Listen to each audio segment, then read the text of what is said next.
Round 2, ladies and gentlemen, back here on the City Life Project YouTube channel for yet another live fight companion. We had some technical issues in the first run of this stream. Hopefully everything has worked itself out now. Fingers crossed, knock on wood.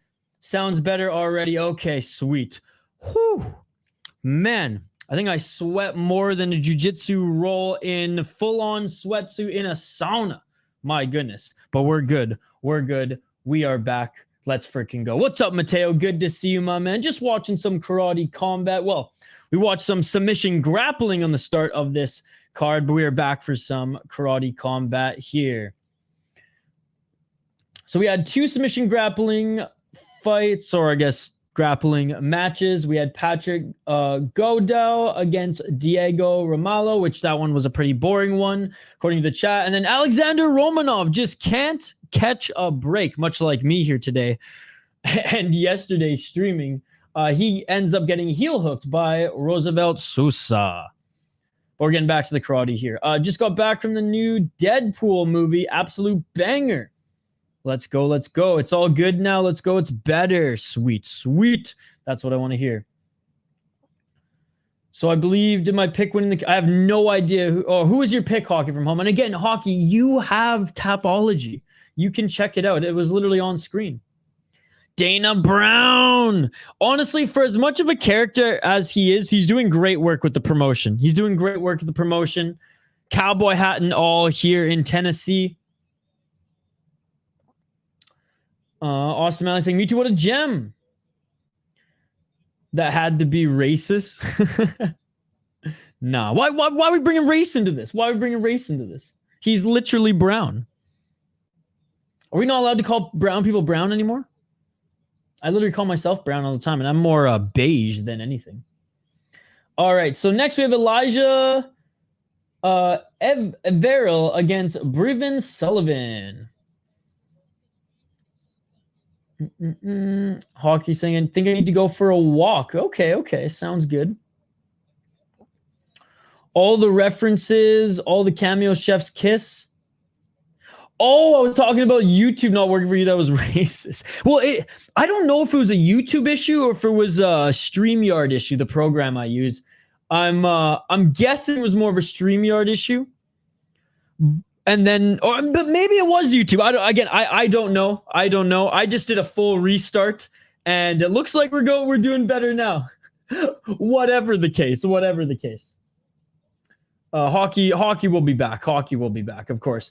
Alvey plus Aljo parlay plus 310. Let's go. All right, we are back.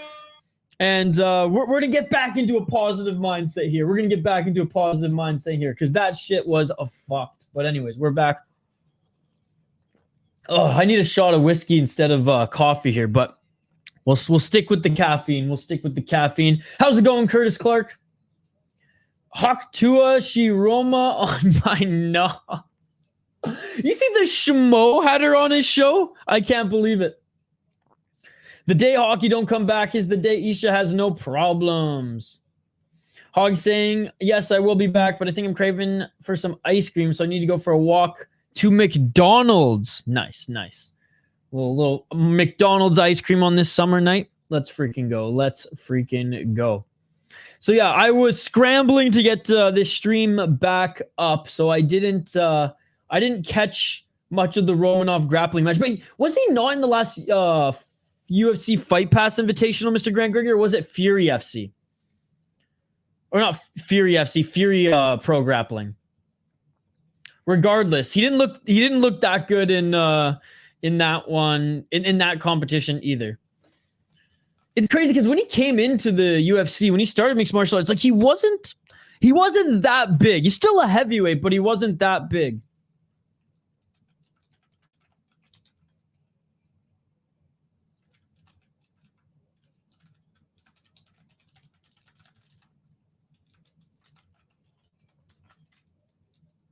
All right, guys. I'm just letting our Discord know that this is fucking working. And we are back. Okay. All right, yeah, we'll highlight this next matchup here in a moment. UFC. Well, I know he was in the UFC recently, but like he did a Fury Pro Grappling, or was it? Oh, was it UFC Fight Pass Invitational? Yeah, he looked huge in that one, and I feel like that one wasn't too. It wasn't too much before his actual UFC fights. He was getting a little bit of a tune-up, All right, so these fighters are about to make their walk into the pit here. Let me just tee up this next one. And then after this fight, I promise Mr. Grant will bring you on. Sorry, that was just a big old scramble. I wanted to make sure that everything was going well here. Yo, I was just doing the dishes. All right, Shane, we're back. Paulo got a front row twerk lesson from Alain. I'm peanut butter and jealous. I know it's old, but I just saw, oh yeah, from the last, from when they were on the UFC card together. Hawk 2 makes me sick to my stomach. See you later, Hawk from home, but not actually see you later because you're pretty much going to be here the whole time. I guarantee Hawk from home is going to be talking while she's walking to McDonald's. All right, Briven Sullivan, 22 years of age. As an amateur in mixed martial arts, he's 6-0. As a pro 3KO TKOs. He fought in Muay Thai in his last fight in Air's Fight Series back in 2022, and he's making his debut in karate combat here tonight. Elijah Everill, he is out of the UK, and he's a karate combat seasoned guy, so a karate guy through and through. He fought a Karate Combat 39-43, and this is his first appearance in 2024. Shane, I'm going to go with the karate guy.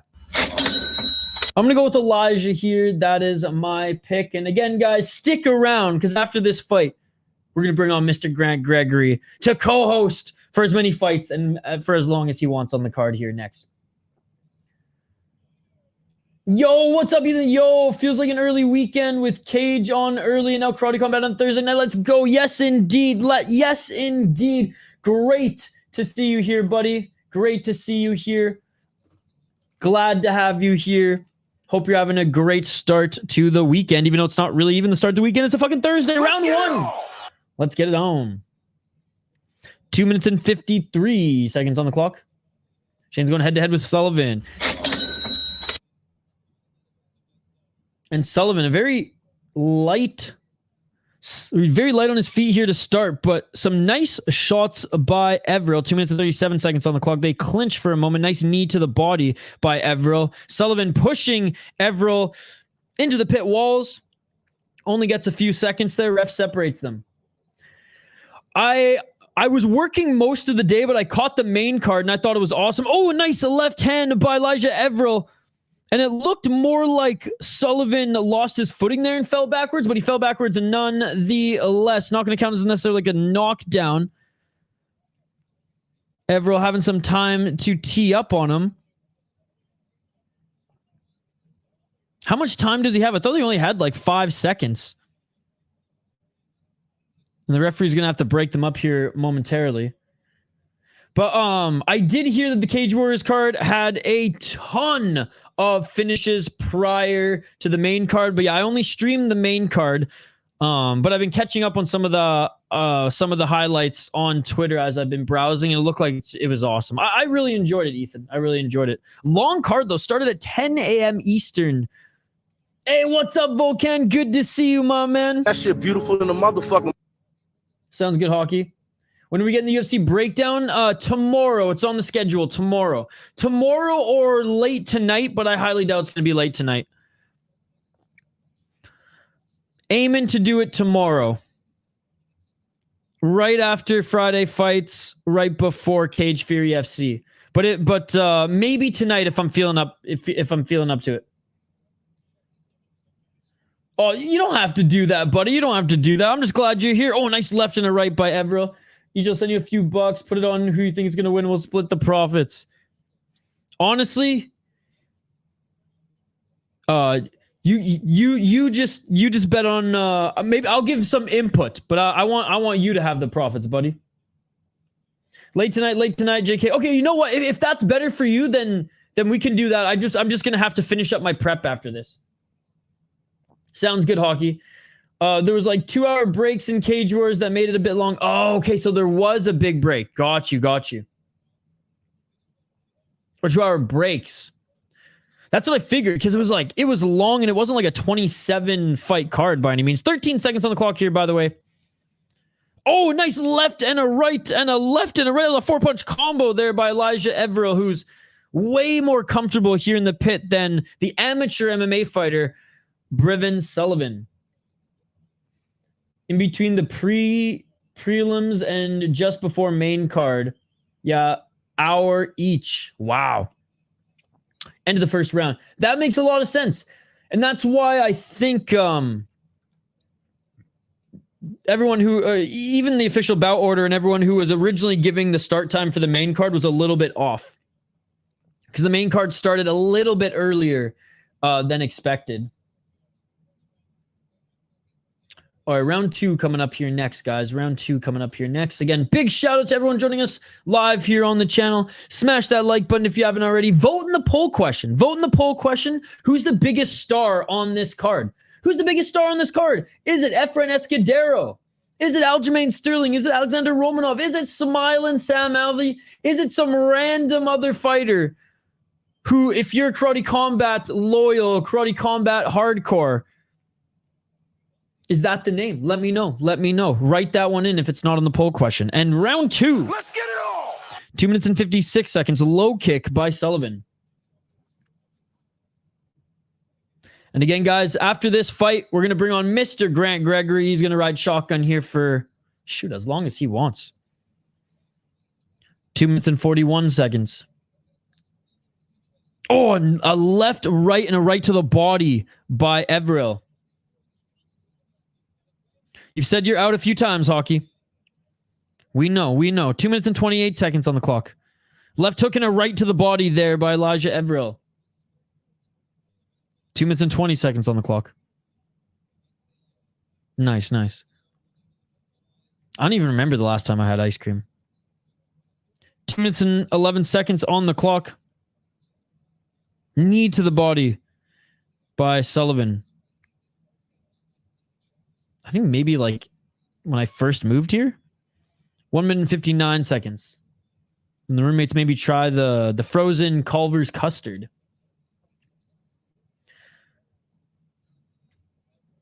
I don't know, Hockey. I don't really have much of a sweet tooth, so I'm the worst person to ask. 1 minute and 43 seconds. There you go. Volcan said Frosty. High kick by Everill. Pushing forward and blitzing a bit here. Sullivan pushing Everill up against the pit wall. Ref separates them. They're back. 1 minute and 26 seconds. I remember Shane and I had a Frosty eating competition at like a local fair when we were kids. And yeah, I was cheating. I literally was dumping half of it out like on the ground while I was like scooping it in my mouth. 1 minute and 12 seconds on the clock. Nice kick there by Sullivan. Trying to back Elijah Everill into the corner of the pit. There's a knee. 1 minute on the clock. Kind of a sloppy overhand then kick there by Sullivan. Hockey, whatever McFlurry you want. We're watching fights right now, Hockey from home. 45 seconds on the clock. Oh my God, I totally forgot about that Frosty eating competition. I don't even know what kind of Frosties or whatever McFlurries you like, Hockey. Which ones do you like? Choose your favorite one. Choose your favorite one. I think they score by round.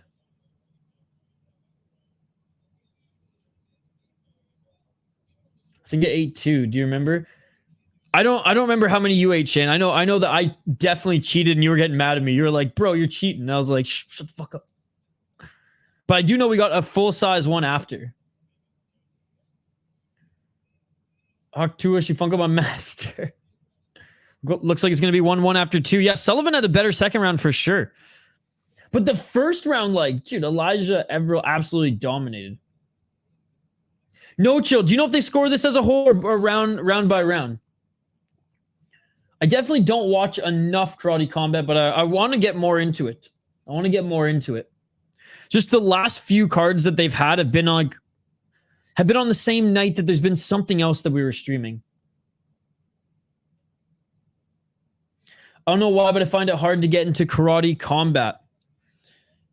For me, it's just because I just don't know a lot of the rules yet. But then that's on me to learn the rules. It is getting better and better. That's awesome, Hog from home.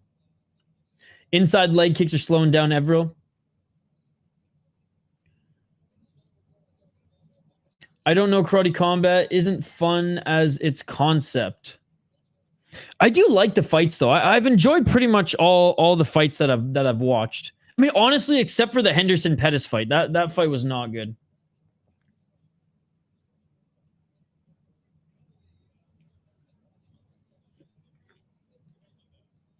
When Ganscale pops in the chat, we'll ask him. He knows. He's loving this promotion. Yeah, it feels gimmicky to you. 2 minutes and 47 seconds on the clock.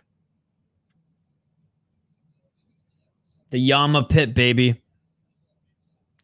2 minutes and 38 seconds. And pushing Everill into the wall of the pit there was Sullivan. Sullivan, a lot more aggressive. You don't need to show me a pick, Hockey from Home. It's fine. Thank you, though. I'm going to be focusing on the fights tonight, Hockey from Home. 2 minutes and 22 seconds on the clock. Yes, sir, Joshua. My streaming schedule is posted. Hope you enjoy the ice cream, though, Hockey. Hope you enjoy the ice cream and the walk. Oh, a nice right hand by Elijah Everill. Yep, I'll be streaming all day Saturday, buddy. UAE Warriors in the morning, and then UFC in the evening, followed by Ryzen. Super Ryzen 3. 2 minutes on the clock. Hey, have a great rest of your week too, Joshua. And thank you so much for stopping by the Soda Pod last night. I'd like to see bare knuckle boxing with the knuckles wrapped in barbed wire and the ropes made of barbed wire. And the ring is a circle of fire. Oh! Falling to his back, here's Elijah Everill and some big shots by Brian Sullivan. Or Briven Sullivan, my apologies. He looks like a Brian Sullivan, though. There is a fourth round if needed, though. Which, again, maybe it is judged as a whole. Because sometimes they've gone to a fourth round, and I'm like, wait, why are we going to a fourth round if it's 3? Or I guess if it is a draw, then they go to a fourth round. The co-op Ryzen stream is going to be epic. Yes, sir. Yes, sir. 1 minute on the clock. Back to their feet. And picking up where he's left off in the second round is Brian Sullivan. Briven Sullivan. I keep wanting to call him Brian because he just looks like a Brian. Just looks like a... just a white boy ginger named Brian. They're only allowed for, I think, 5 seconds. Not necessarily take takedowns, but you can like sweep your opponent. You can't like blast a double leg, but you can push them to the ground, and I think you have 5 seconds of ground and pound. But you can utilize the walls. You can utilize the walls again, I think, for only 5 seconds. So if you drop someone, you can actually follow them to the ground and land some shots as well to try to TKO them. Which honestly, I don't mind. I like that. A 1-2 and a low kick there by Elijah Everill. 10 seconds on the clock. But yeah, you can't just like blast a double leg or a single or anything like that, but you can sweep. Oh, big shot to the body there by Everill, and that is it, ladies and gentlemen.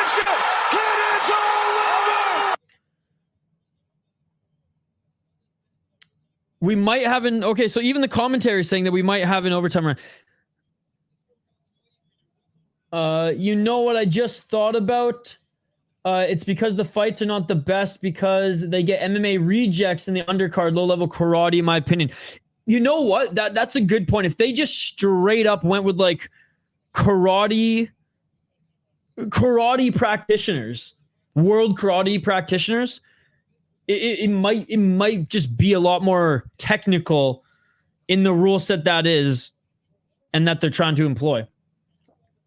If there's a split decision, they go to a fourth round. There's no splits in karate. Oh, okay, got you. Thank you, Mr. Grant. Thank you. Look at that.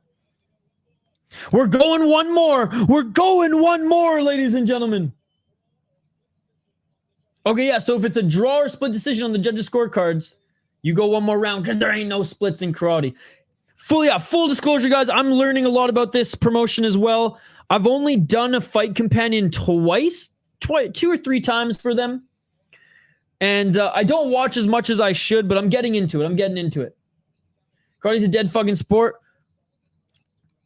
I mean, it surely is not as big as it was in like the 90s, the 80s and 90s. Boom. But there's a lot of good karate guys who make the transition to MMA. Yep, 100%. Imagine if one Championship Fridays done this, it would suck. No, for sure, for sure. Left hand by Elijah Everill. Oh, a nice little switch kick by Briven Sullivan. Couple uppercuts in the clinch here. Another left by Sullivan in the clinch. Body kick by Sullivan. That seemed to hurt Elijah Everill. Karate combat is the best thing out there. 2 minutes on the clock. No, there's like the world karate tournaments. I mean, it's different because it's very much point fighting. But as far as like, yeah, well, karate combat, this definitely is the best and only one out there. How come one grappling is so good, but we are stuck with Romanov? Let's go. Well, we had in fairness, we had Craig Jones in one of the more recent ones.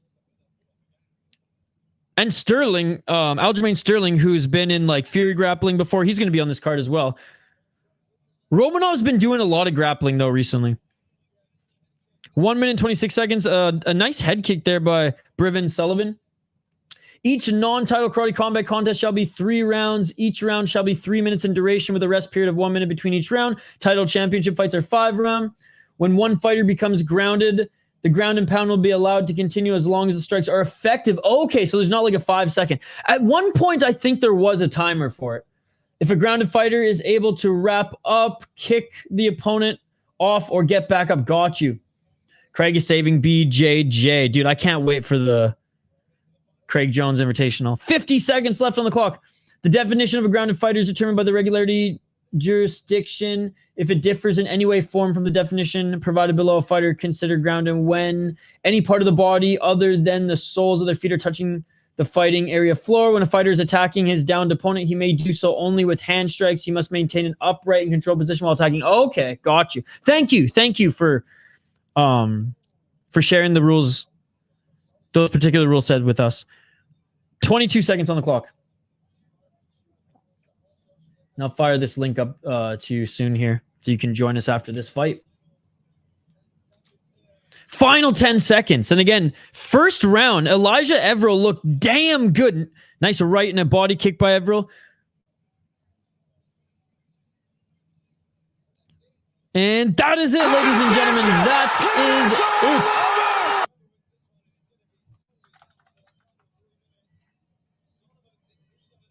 Sullivan thinks he's done enough. Yeah, so hop in after this decision, Mr. Grant. Hop in after this decision is announced.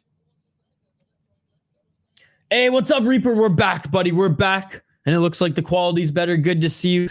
God, I'm so excited for Ryzen this weekend, Reaper. How's your week going, buddy? I like the berms better than a cage. Karate combat prioritizes productive aggressiveness, so the fighter who gets the results based on attacking should be favored over a fighter who counters if the results of the fighter action are similar. Okay. Kind of like Ryzen, kind of like one championship. So honestly, Sullivan is going to get this fight. He was more aggressive in the 3rd round, or that sudden death overtime.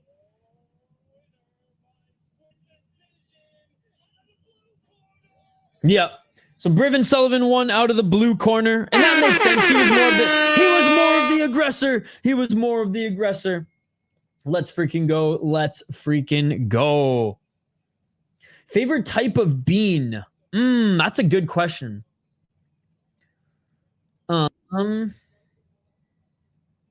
Lima bean. There's this Persian dish that's cilantro, parsley, tarragon grinded up, mixed in with rice, lima beans, and lamb.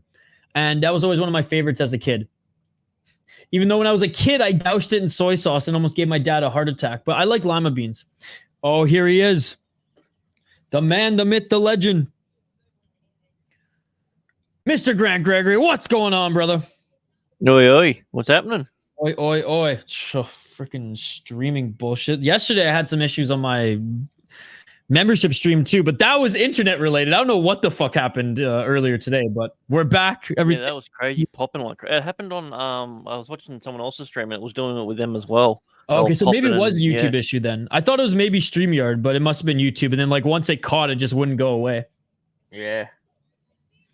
Haley Reyes. I was talking about that one person. I forget what I think. It's not Addis Polo. It's the lima beans with the with like the herbs, the tarragon, parsley, cilantro, and the rice, and then you mix lamb in it.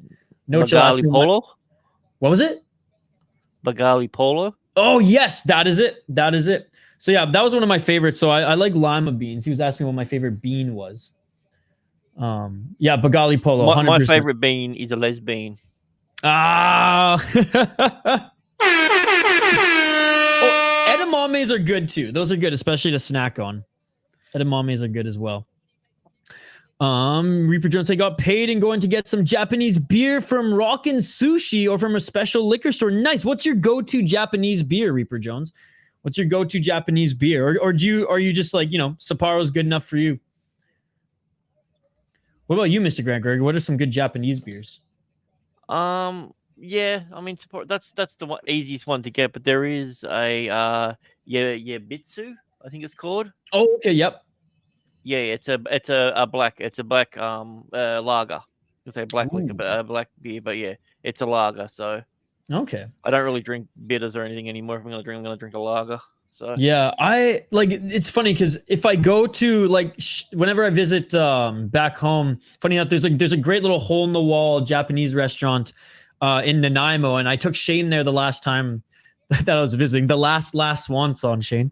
And when I go to like a Japanese restaurant where like basically anything that's not a sushi restaurant, if I go to a sushi restaurant, especially a nicer sushi restaurant, like I'll get whiskey, I'll get like Nika coffee or some Suntory. But if I go to like a hole in the wall Japanese restaurant, like I just drink like their cheap beer that is usually damn good because I mean Japan just does everything right, food, liquor, the whole nine yards. If you've ever had Hibiki, it's a great whiskey from Japan. Yep. It's a smoked whiskey. So yeah, I like the Hibiki as well.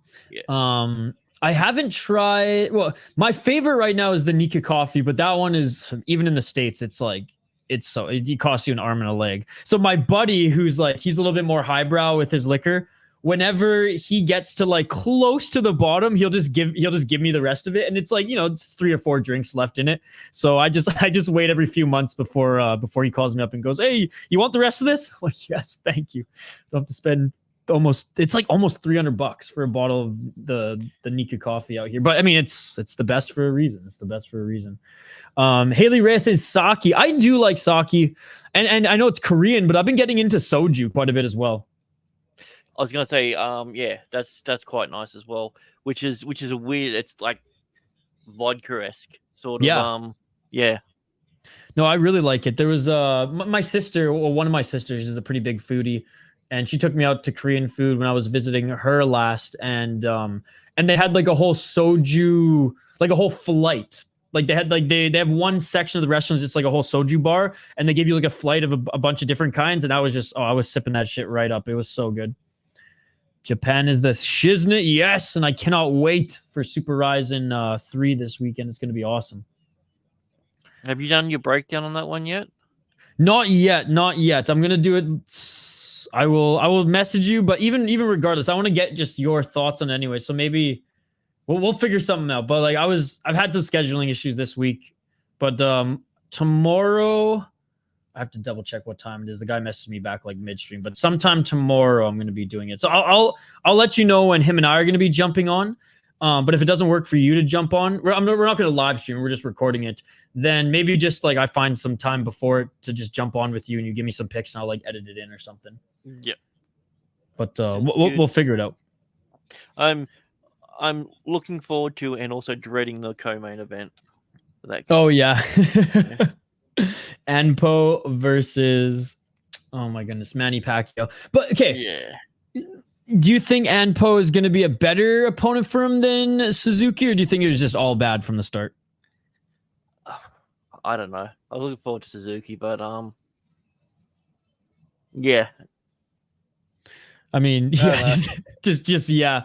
I mean, Yeah. Anpo, I mean, he's been preparing to box. I mean, we saw him getting his ass kicked against Strickland, although Strickland's like 2 times the size of Manny Pacquiao, so there's that. But then Pacquiao's age is definitely a factor. Yeah.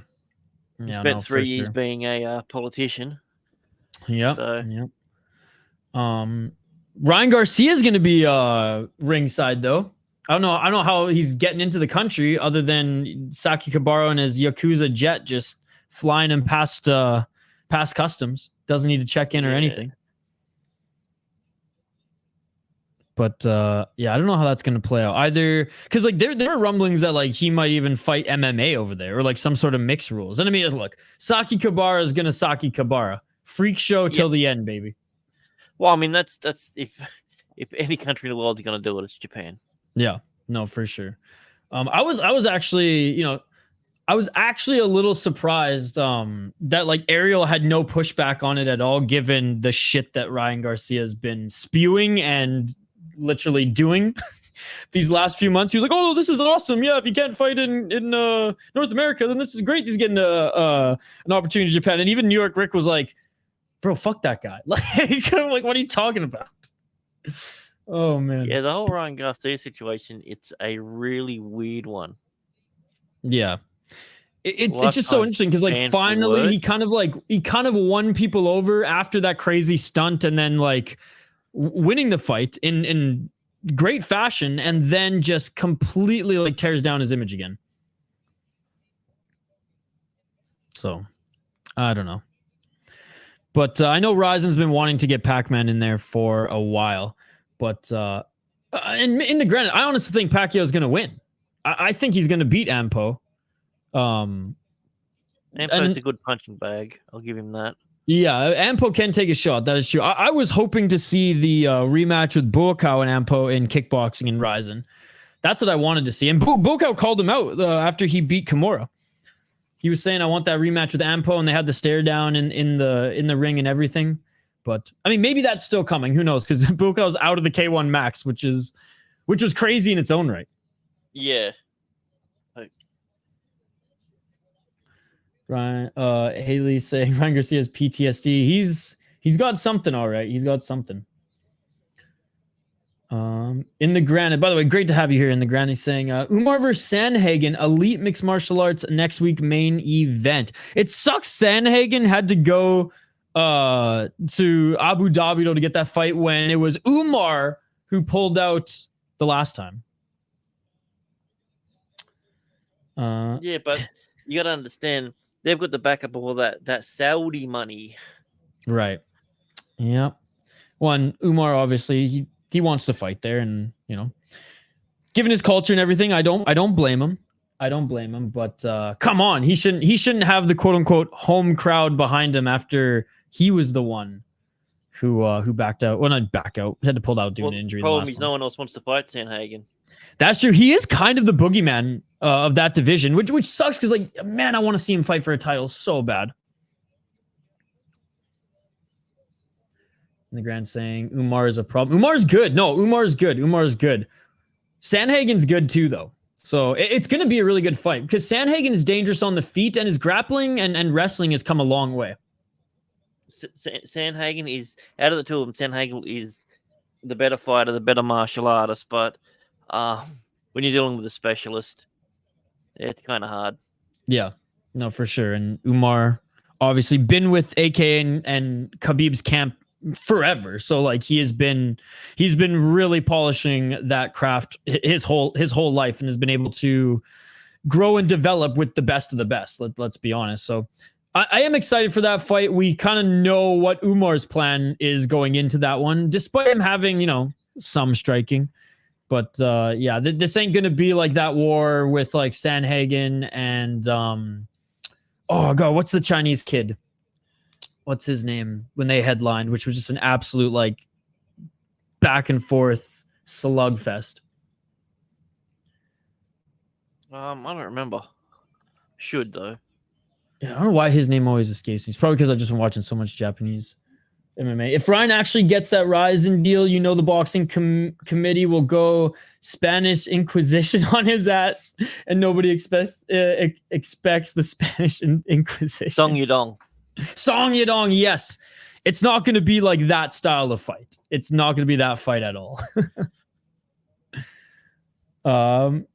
Haley Reyes in the ground saying Crawford, Tank, Inoue, Usyk, Espinoza. Pound for pound, Tank is the best boxer right now. Even over Inoue, you think, Haley Reyes? And I'm actually curious because like I don't follow as much boxing as you guys. I have my favorite boxers that I make sure that I make time to watch. And those are Navarrete, Inoue, Lomachenko, now Bud Crawford and Zhang. I really like watching that heavyweight Zhang, but like he's almost at the end of his career. I wish I watched more of him in his rise, but he's fun knockout artist. In the granite thing, Crawford is pound for his pound. last fight was freaking awesome. Yeah, no, he's great, and I'm just so excited for the next Inoue fight as well. Do you think he ever comes to North America, or do you think he's gonna fight out his career in Japan? Yeah, he's staying over. I don't. There's that curse. If you make it big overseas and you do your last few years in America, you fade all yourself. Right. All right, so our next fight here, we have Safar Akhmadov versus Gustavo Oliveira 2. Oliveira out of Portugal, 27 years of age, 10-2 in mixed martial arts. We got another mixed martial arts guy, 6 knockouts. He's fought in KSW and Batala MMA. Lost his last karate combat affair. Oh, and this is a rematch. So he lost to Akhmadov in his last fight. Okay. Akhmadov out of Kazakhstan. Couple of rematches on this card then. Okay, 5-2-2 in MMA. 5 knockouts in his MMA career. No decision, no submission. Okay, so he's got hands and maybe some kicks as well. 3-0 in Oplot MMA. Never heard of that promotion. And yeah, so his last one obviously was Oliveira, and that was his only karate combat win. So yeah, so this is a rematch. They both had their first fight in karate combat last. Hey, what's up, AJ? Good to see you. Reaper saying, Inoue, the monster's insane in the ring. He reminds me of a flyweight version of Mike Tyson. Shane's picking Akhmadov here. All right, round 1. Let's get it. All right, let me know your time code so I can sync it up. All right, I am at, as soon as they show it here, 2 minutes and 50 seconds. All right, so these guys are fighting. Let me know when you're at 2:42. I am there now. All right. Akhmadov in the red corner, black trunks. Oliveira in the blue. It's a nice left hand by Akhmadov there. So how many of these cards have you watched in total, you think, Mr. Grant Gregory? Have you been like really into it like our friend Ganskow, or are you just kind of slowly getting into it, especially like when you have time to watch it? I watched all the Alvey ones when he was been on. Nice. I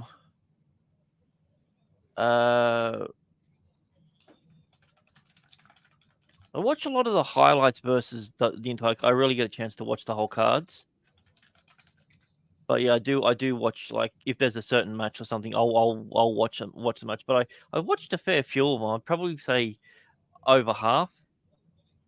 Okay, no, that's more than I thought it was just like point fighting karate when I heard about it until I saw a few. I can't remember who it was. It was real skinny, bald, black-headed fella, and he just come out and it was like 14 seconds in there, and he hit the guy to the ground. The guy went back and he just cracked him on the ground. I'm like, okay, so this is like fighting. Okay, yeah, karate combat, not just karate tournament. Well, even the Brazilian Jiu-Jitsu, when you've got 2 hands on a person, you can kick them. Like, I even like that aspect. So, big left hand by Oliveira, dropped Akhmadov. Oh my goodness, hammer fist! This fight is over. Let's go! Oh, and we're gonna see a trilogy perhaps now. Did you say he hit him in the back of the head after the fight when he stood up? Yeah, it was after the fight. Yeah. Akhmadov not happy about this. Pleading his case here. Dude, was it the last Karate Combat card that there was a brawl mid-fight and like, oh man, that was just a nice straight left as we're looking at the replay. Yeah, one before last. Isha's part of the K Hive. What is K Hive? Oh, Safar is pissed. I like. No, I've been bombarded with those as well. I think AJ thinks I lean a different way politically than I actually do, but the only reason the guy was able to get up is because the ref stopped the guy from punching him. That's how he rolled out of it. Yeah. Yep. It was good call. Good call. Quick fight there. Oliveira was employing some oblique kicks to start too, some side kicks. Yeah. No, AJ. Your assumption is wrong. Yeah. Now we're probably going to see the trilogy. I don't know on the next card, but they're 1-1 now in Karate Combat. And Gustavo Oliveira. Beautiful. Just straight left to drop him. And then just some hammer fist there. All right. Even though there was a little bit of frustration, good display of respect. Oh, that's awesome. Akhmadov raising the arm of Oliveira. Yeah, but as long as he doesn't go backstage and then start bitching and complaining about it, don't raise your opponent's hand and then complain. I hate that shit. He complained, then raised his opponent's hand. Let's hope he shuts up about it now. Gave him a 2-piece after the fight was over. Yo, what's up, Exploring the Car? Hope you're having a good Thursday evening. I do like how they're bringing in faces of mixed martial arts at their events as well. And I mean, especially the karate hottie, it's in her name. It's in a name, yeah. I was about to say that. It's in a name. What's up, Dakota? Best podcast in the land of true commentary. Oh, thank you. We're having a lot of fun on this one. We got Mr. Grant Gregory riding shotgun here, which is always a pleasure. And I appreciate you, Dakota. If you tuned in earlier for Cage Wars, I thank you for that as well. And then tomorrow we got a big day, starting with 1 Friday fights, ending with Cage Fury FC. We're gonna sneak in either later tonight or sometime smack in the middle of tomorrow. We'll have our UFC picks and predictions, and then Saturday UAE Warriors to start the morning, UFC 304, and then Super Ryzen 3 all night. Top 2 commentary in the land. I've seen them all. Oh, thank you, Dakota. Thank you. Best podcast in the land. I just noticed that DeLorean is sponsoring this event. Robin Black, dude. No longer a TSN contributor in Canada, but he is now very much a part of the Karate Combat. Oh my goodness, the Hawk Tua chick is here as well. Dude, this chick is everywhere. What the fuck? That's crazy. That's crazy. Every influencer event, they're flying her out. They're milking this. They're milking this way too much here. Chris Cyborg also in the audience. The Smoes podcast, like.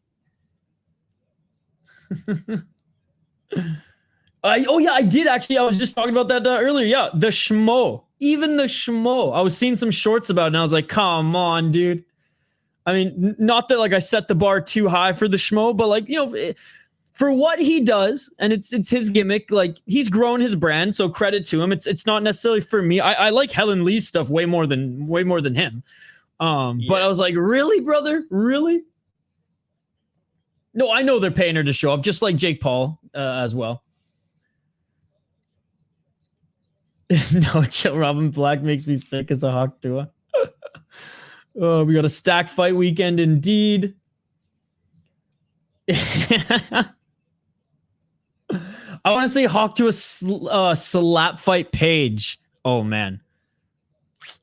Honestly, I'm sure Dana White would see the dollars in that one. The views. Yeah, Paige would kill her. Yeah, dude, she's tiny. Oh my goodness. Oh. She Hawked the crap out of it. UFC 304, the best card since 300, in my opinion. I mean, last week's card was pretty damn good too, but yeah, on paper it is, and hopefully it delivers that way. 100K per event. Damn. Dude, fuck. I need to blow up over something stupid on social media so I can get paid to go to fighting events. Even Jake Paul boxing. How did you get famous? Well, I talked about spitting on someone's penis and it went viral. Oh, her dad must be proud. The money you would be. Yeah, you know what? At that point, he's probably just like, yeah, you know, I take it back. He's probably proud. He's probably proud. Reaper Jones, the next thing I know, she'll be on Super Ryzen 3 as well. Dude, I'm sure Saki Kabara has tried. But they did, hey, in fairness to Saki Kabara, they brought over that bare knuckle boxer who flashed her tits to the audience in her last fight. Yeah. She's fighting one of the bare knuckle fights in Ryzen tomorrow night, which, by the way, Feldman, for how pumped he was in his little press tour of partnering with Ryzen, hasn't really pumped this Super Ryzen card at all. I don't get it. Yeah, I've heard nothing from him. I know. But like when they announced their partnership, they like were both on Helwani's show. There was tweets here and everywhere. And I don't know. Maybe Conor took his phone away. Maybe Conor fired him. Oh my goodness.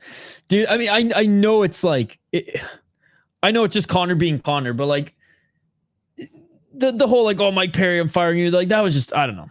I didn't like that look at all. Again, I know it's Conor being Conor, but like, bro, Mike Perry's their biggest draw. Like, it just makes no sense. Well, not only that, Mike Perry is also a part owner as well. So, yeah, he has a small percentage. That's fact. Yeah, that was part of his pay-per-view thing. It went straight into instead of getting the cash, he went straight into the shares for the company. Right. Yeah, that's anyways, Conor will be Conor. Conor will be Conor. How does Karate Combat make money? They seem to spend a lot. They have crypto backers as well as a stupid amount of sponsors. Because was it Panda Crypto? Sponsored by Bitcoin. Oh, okay. I thought it was. Oh yeah, now they're sponsored by Bitcoin. I know Panda, that cryptocurrency or whatever. I don't know too much about crypto, but I know they were their backer for a good while. Boss. Dude, how can you not love Boss Rutan? I love how he's still just doing his thing. Same old personality he was back in the 90s as well. That self-defense video though is legendary. I don't know if making a sequel of it here is going to do it justice. Okay, never mind. GSP's with him here. I take it back. I love how Napoleon Blown Apart explained that in his Pride FC video. He's like talking just about like Boss Rutan, and he went on like a little like sub tangent and sub segment on him. And he's like, Boss Rutan, legend in MMA, awesome commentator, and the guy who literally teaches you how to murder people in the self-defense videos. And then it goes to the self-defense video, and Boss is like, you break the bottle, you slit his throat. I was like, Jesus. I've been talking to Blown Apart actually recently. Hopefully going to interview him sometime. He's so busy with like his own life and work and trying to get his videos out as well. But I want to pick his brain because he like, as far as MMA YouTube channels, he checks all the boxes with his documentaries. I can't even like, I've listened and watched the Pride documentary more times than I can count now. Yeah, I've done that with the Tough One. Yeah. Yep. Tough One. Yeah. Also, I think I'm really enjoying his Lineal Champion series he's doing. Yes. Did you see his interview with Dan Severn? Yes. Oh, so good. I didn't realize how much because I thought he was like my age, but he knows his stuff. He's been around a little bit longer too. And that just makes it so much better. Like he's been around it since like the Shuto days. Since like the start of MMA, even before like UFC 1, which just adds such an extra layer to his documentaries. It's not just him. You can tell like it's authentic in like his knowledge, not I did a bunch of research for this. Like, you know, I would have to do if I like did a similar thing, which is super cool. Yeah, he's not looking at a wiki page. Yeah, exactly. Karate Combat is owned by what's left of the Irish mob. Haley Red, just say Hawk Tua and you will be a millionaire. Shane saying, I might join you for one tomorrow morning around 7:30 my time. Yes, Shane, if you're up, it's going to be a good card. Jonathan Haggerty's brother is going to be on the card, Freddie Haggerty, and he had a great debut in his last one championship appearance. Washing money promotion.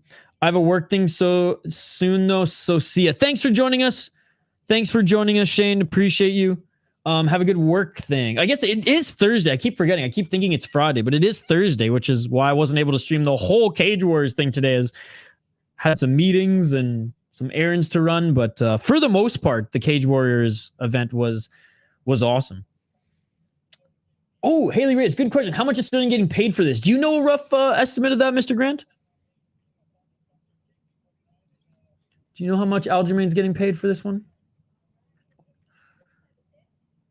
Who are they interviewing right now, by the way? Who is this guy? One of the sponsors, I think. The crypto thing. Just hey, Kenny Florin and Ben Askren. Yeah, just dissing them to their face. What a fuckwit. What a dick. Oh, and now shaking their hands at her. Come on. Yeah. But yeah, Mr. Grant, do you know how much Sterling's getting paid for this? No idea. No. No, just getting. He's making 5 karate coins. Oh. Hey, what's up, Mackenzie? Is the stream playing on yours? Is Fight Companion? Fight Companion. The stream is on YouTube, though. They're on Twitter, they're on Facebook, they're on YouTube, and they're on UFC Fight Pass. So plenty of avenues for you to watch it. But, you know, this is a Fight Companion, super chill one. We have the man, the myth, the legend, Mr. Grant Gregory riding shotgun as well, hanging out with us for this one. Good to see you, Mackenzie. Thank you so much for joining. Is Sterling booked for any UFC fights? Yeah, him and Evloyev are going to fight. I don't know what card though. Let me double check. But that was just, was it officially announced, or was that the leak on his contract when he like took the picture with his new like rum? But he had like, he was like pretending to like, you know, sign a deal, but he was actually signing his deal, and then like someone zoomed in as they do on the internet, and and saw that was actually the Mozart fight. Let's see if it's official here. So Aljamain Sterling. I just want to see if like the UFC has announced it yet. Yeah, UFC 307. UFC 307. Movsar Evloyev.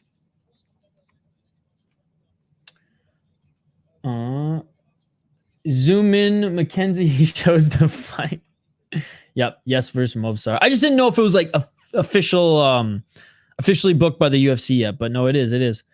Imagine he gets a KO. Well, who was Arnold Allen when he commented on it and saying that, like, you know, two grapplers, maybe the fight does find itself on the feet due to them just negating each other's grappling.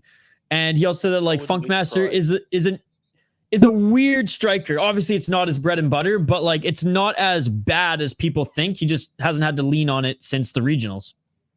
Well, remember Damian Maia versus Ben Askren? That was more of a slugfest. Yep. No, great point.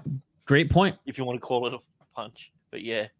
Yeah, because both of them can't punch. Oh, how crazy is it, though? Damian Maia was, in my opinion, like, well, I mean, I guess you could say Khabib, because his style was very much, no, because he was more a mixed style. But like Damian Maia was like one of the last, like, just pure grapplers to rise the rankings twice and get 2 title shots. 2 title shots, yeah. And that's the thing, like, and when he got his second title shot, he was on like a 7 or 8 fight win streak, like finish streak as well. Yeah, like, yeah, dude, yeah. Definitely underrated and underappreciated UFC fighter in his time with the promotion. Well, you want to know what's funny? What's that? Ben Askren has more striking videos that are out there, like DVDs and videos that you can buy, than anyone currently in the UFC at the moment. Oh my god! Imagine getting the triple set of the three volumes of Ben Askren teaching you to fight, like teaching you to stand up and fight. That'd be cute. Honestly, I kind of want to buy those just to see. Just to see. We could do like a reaction content to it. Oh my goodness. Wait, I gotta get my hands on those. Sorry, I just realized they're throwing a 0-0 dude with the guy who just lost the championship. Yeah, we're gonna highlight that here in a moment. Oh, What's yeah, up, Hernan? It's good to see you. Let's go. All my money on this card.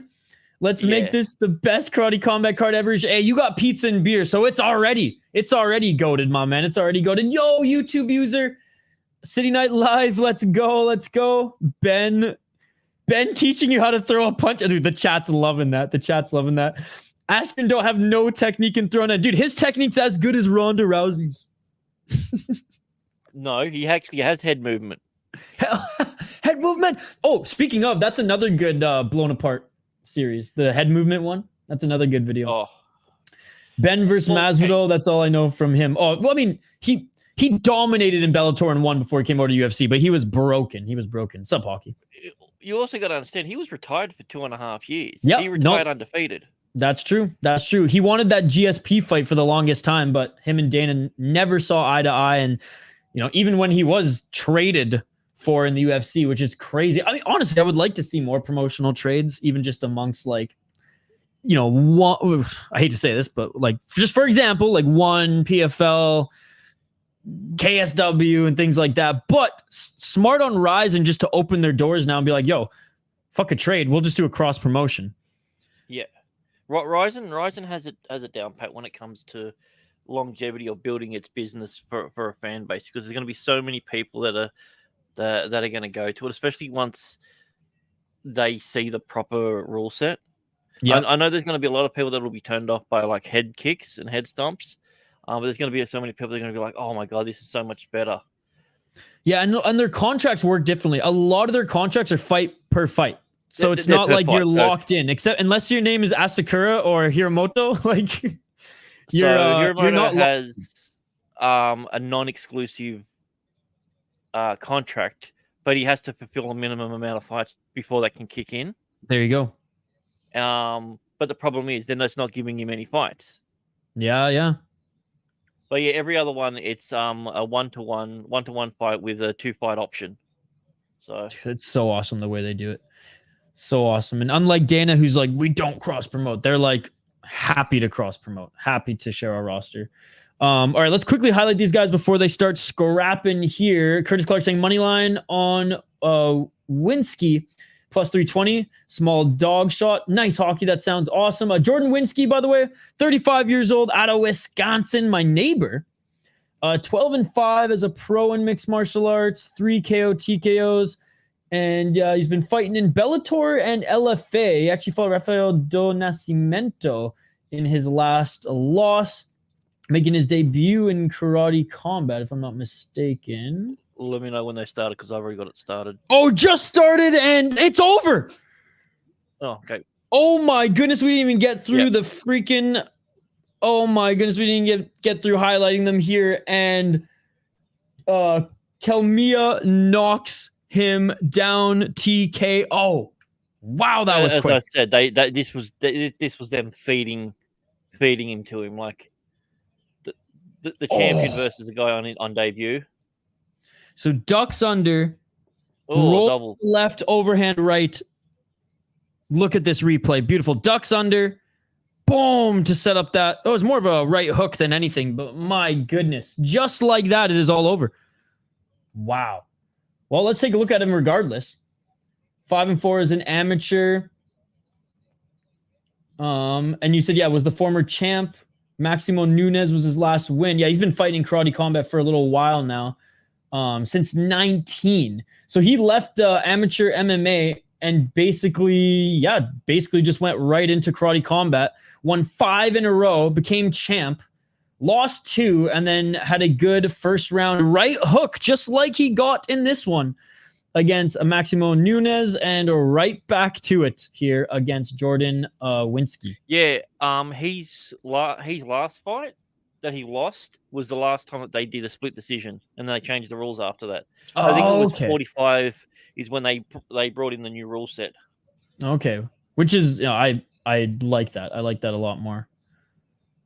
I think the UFC needs to adopt that.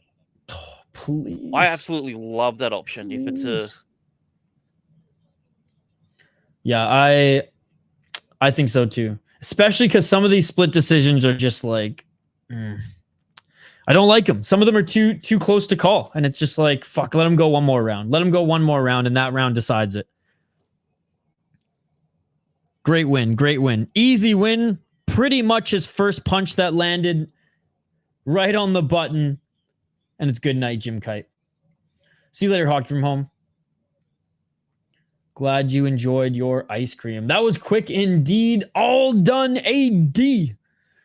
Oh, my goodness. Damn. Honestly, the pacing isn't too bad for these cards either. And they do have like some entertainment there, especially with Boss and some of these legends. Is he proposing to his girl right now? Oh my goodness. I think so. Aw. Say no. Say no. Oh no, she said yes. Who? Oh man, I don't have it like saved on this computer, or else I would share the other one. There was I don't think it was a Russian promotion. I want to say it was somewhere in Germany, but it was like a month ago where this MMA fighter, he lost, which was already the bad move. He lost and then proposed to his girl in the cage, and she said no. Poor guy. Double L within like 5 minutes. It was sad. I felt not felt often for you the get guy. 10-7 in the cage. Yeah. Oh, I'll have to find it and share it with you, because it's like it's saved in like my backlog of bookmarks on Twitter as well. But oh, poor guy. How cute, unreal. Oh, Hog saying I got an ice cream soda combined a Fanta orange float. It tastes like orange creamsicle. That's awesome, Hockey. Shout out to you. Shout out to you. Oh no. You also gave Volcan a shout. Yeah, shout out to Volcan. Shout out to Volcan. Let's go. It's such a weird way of spelling his name too. Owen. Eoghan. I know. Owen. The damn Irish. That doesn't make any, but I like it, but it doesn't make any sense. But that's like some I hate to say it, but like some hipster couple who's my age would be like, we want to name our kid Owen, but we want to name it a cooler way. We're going to spell it like this, only for him all through his life to have people be like, what the fuck? Like, how do I pronounce your name? Like mine is different, but at least like there's only like two options. It's either Isha or Isha, and it's easy to be like, oh, it's Isha. It's like, oh, okay, I got it. So there was a girl at my school whose name was spelled the same way. I just put it in the in the chat. Jeez. Her name was Erica. Oh, my god, Erica? No, it's Erica. Jeez. Yeah, that's a reach as well. Wow, I've never seen that before. Curtis Cook, that bet was a straight donation. Yeah, sorry about that, buddy. Sorry about that one. Worst decision of the night, y'all. Don't need referees for this. Oh. See you later, Hockey. See you later.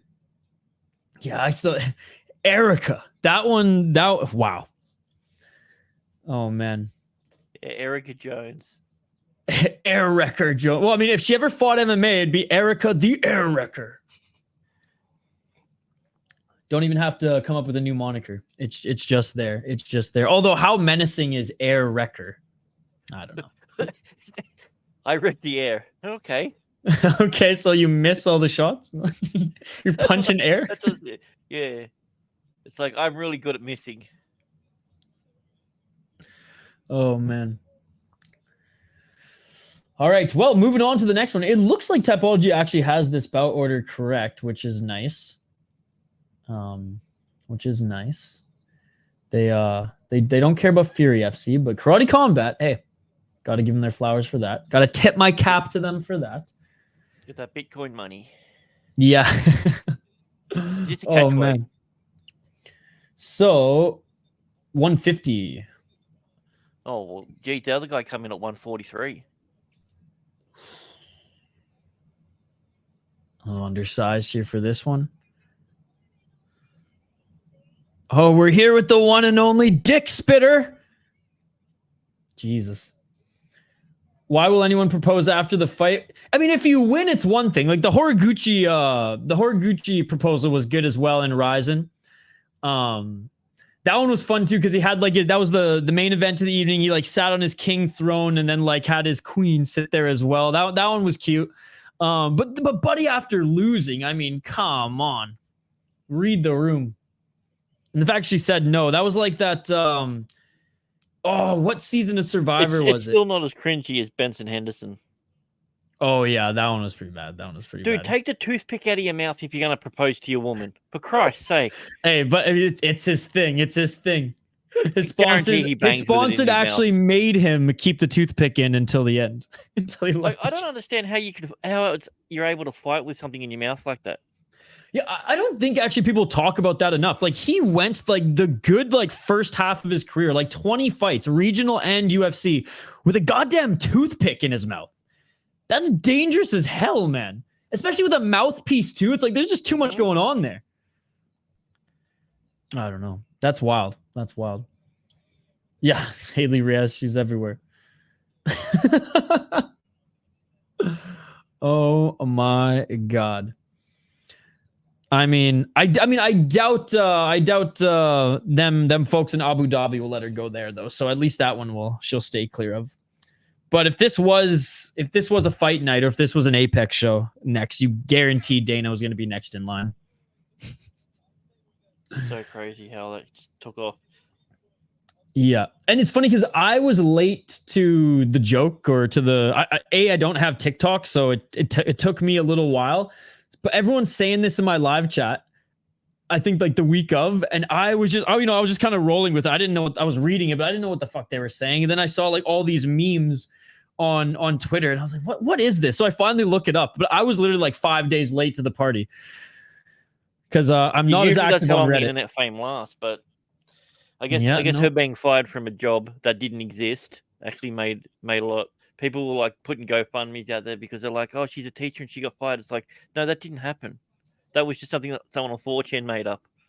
Oh my goodness. I didn't 4chan still going strong? Yeah. Okay. So I used it a lot in college. I actually got it banned from my university server, which probably for the best. But yeah, I haven't been on there in a while. It got dark. I mean, it was always a little dark, but it got really dark at one point. And I was like, all right, I'll stick to Reddit. All right, but I'll be back in like 5 minutes. Sounds good, buddy. All right, Mr. Grant Gregory will rejoin us back here soon. It's always fun to have Mr. Grant Gregory ride shotgun here on the channel. And we had Dylan Chaikin ride shotgun last week as well. And for various Ryzen events, it's super cool to have Reaper Jones on as well. Now, Reaper Jones will be streaming on his own Twitch channel. He'll be doing his own commentary, and we'll definitely support him there. We'll definitely share the link to his Twitch channel when he's live and everything like that. But it's always an honor to have Reaper Jones join us on this channel as well. All right, next fight, ladies and gentlemen, it should be Weber Almeida, the silverback, against Peter Caballero. Peter Caballero is 34 years of age, out of the United States, out of Texas, baby. He's 14-6 as a pro in mixed martial arts, 0 knockouts, 5 submissions, 9 decisions. Okay, so he doesn't necessarily have the power to knock motherfuckers out, but I'm sure he threw some hands, threw some kicks. There's decision wins, or why would he get the call up? Why would he get the call up to this? 9-2 in Fury. I like that. 3-1 in Rocks Extreme MMA. Bro, that name is goated. I like that a lot. Okay, so he did have his I watched this one. He got beaten up quite a bit by Kakramanov. Before then had a boxing match and actually hasn't fought in pro MMA since his win against Cody Freeman, who I believe Cody Freeman's actually still fighting in. Yeah, I saw Cody Freeman literally fight last weekend in Fury FC. Still active is Cody Freeman. Made a split decision against Pérez. Okay, I mean, he's fine. At least he has some karate combat experience. Up against the Brazilian here. Let's take a look at his 7-2 as a pro in mixed martial arts, 6 KO, TKO, 0 submissions, 1 decision. Oof. All right, I'm picking him. I'm picking him. 5-2 in Bellator, and had his first win in Karate Combat in his last fight earlier this year, where he beat his opponent in the first round. Karate Combat Kickback 2. I don't think we... You know what? You know what? I 100% tuned in for this one. I 100% tuned in for this one. Yeah, this is where Jonathan Lutterbach, he had his fight, which, oh, what a shame that he popped for steroids and was not allowed to fight in the UFC recently. I was so excited because he's fought in everywhere, in every discipline of martial arts, except for the highest level in the UFC.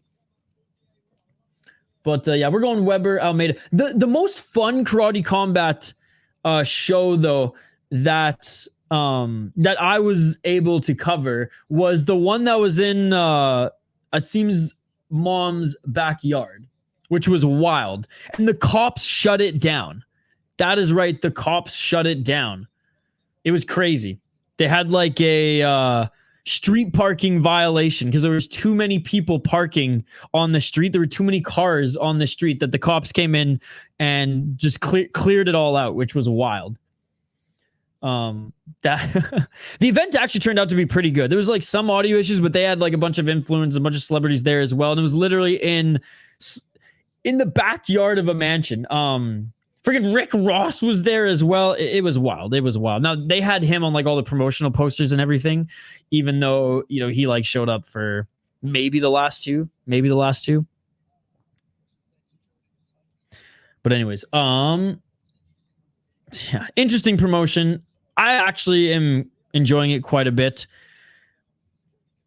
And I love how much they are growing so quickly. And again, with the endorsement from like Boss Rutan, George St. Pierre, shoot, even Lyoto Machida, it's cool to see that they're helping to build it as well. All right, let me know your predictions for this next one, guys. Both of them have had a Karate Combat fight before. Are obviously Caballero, who's had a long mixed martial arts career, no knockouts though. Wasn't able to get the win, whereas Almeida got the easy win. I don't even know what the betting odds are on this one, but I am sure Almeida is the favorite. Screaming and crawling out to the pit. Again, Yama walked so that Karate Combat could run, ladies and gentlemen. Yama walked so Karate Combat could run. Don't forget to vote in the poll question as well, guys. Who is the biggest star on this card? Who's the biggest star on this card? Is it Smiling Sam Alvey? Is it Efrain Escudero? Is it Alexander Romanov? Is it Aljamain Sterling? Or is it another fighter? Is it Antonio Arroyo? Is it freaking the cat who we saw in the last fight, Gustavo Oliveira? Is it Chelmiah? Let me know. Hawk2 just endorsed Trump. It is over for Kamala Harris. That shit beautiful than a motherfucker. Oh, amazing. All right. Almeida has entered the pit. He's entered the pit. By the way, I hope he's still alive, but do you guys remember the announcer for that Yama pit? It was like some radio guy. And he was horrendous as a mixed martial arts announcer, but he was but it's become lore. It's become lore, which is good.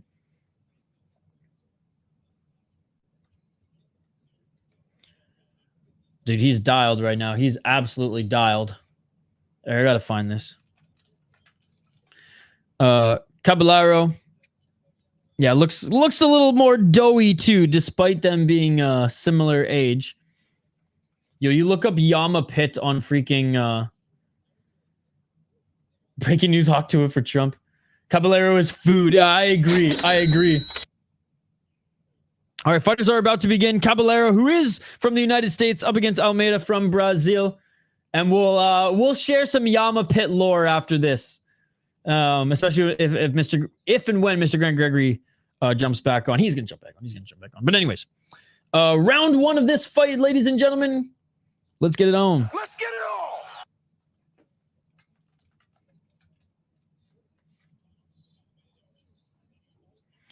2 minutes and 52 seconds on the clock.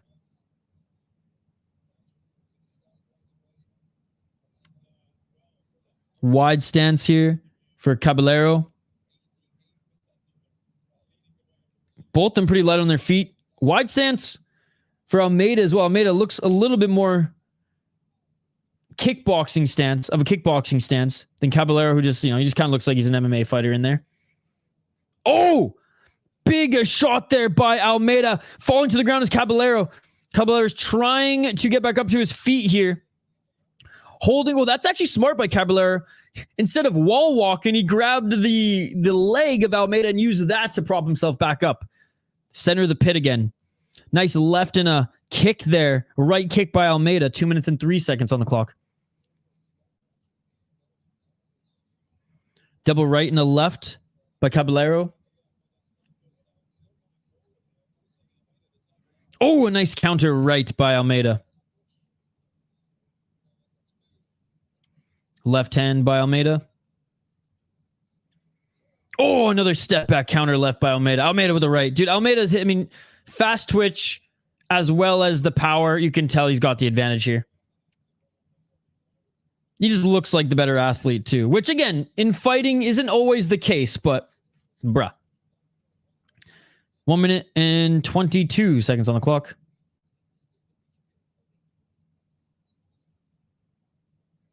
Double right to the body. Counter left by Almeida. Oh, left and a right by Almeida. Body kick by Caballero. Almeida's landing hard. Absolutely. Absolutely. The most impressive thing I've seen from Caballero was his way to get back up to his feet. He did land a right jab there, but a left by Almeida. And again, both of them have been in here before. Oh, big body kick by Almeida. Almeida catching the kick of Caballero, looking to try to land some ground strikes, and right back up to his feet is Caballero. Oh, overhand left by Caballero. Not sure if that landed. He threw a step back right of his own. Bro, Almeida's older than him as well. For some reason, I thought Caballero was like 38, but no, he's 2 years the younger.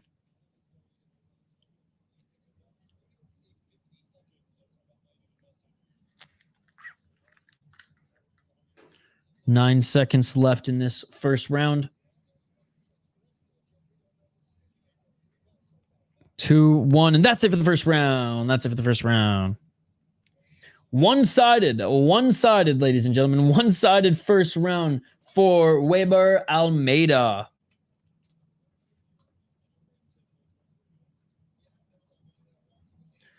Almeida doing the 1, 2, 3 pieces. Oh, yeah, with ease, brother, with ease.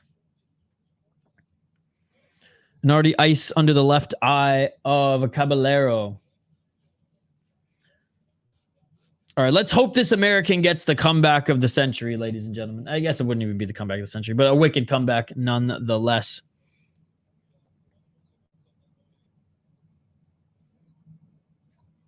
And already, it doesn't look like he's even broke much of a sweat here is Almeida. Landing those easy shots. Caballero looks darker than I remember. Maybe he's been tanning. Maybe he's been tanning in Tennessee. Must have been in Thailand or something. Or maybe he just came to Tennessee a little early. But yeah, probably Thailand. Probably Thailand. 2 minutes and 54 seconds on the clock. Round 2. 1-2 by Caballero, but he just cannot find his mark. There's a right hand to the body by Caballero. Almeida looking for that counter left. Oh, Caballero landed a couple shots there. That left hand as well. Standing a little too stationary there was Almeida. 2 minutes and 28 seconds on the clock. Chilling in Miami Beach. Curtis Clark, what other bets do you have on this card other than the Alvey parlay?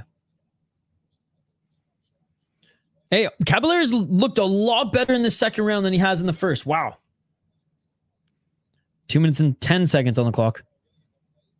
Oh, big shot by Almeida that pierced the guard of Caballero.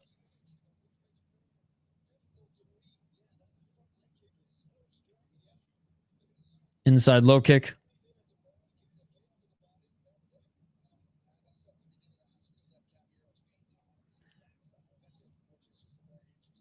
The broadcast is saying that, you know, Caballero, he's got a lot of pain tolerance. He can take a lot of shots. Doesn't get put out too easy.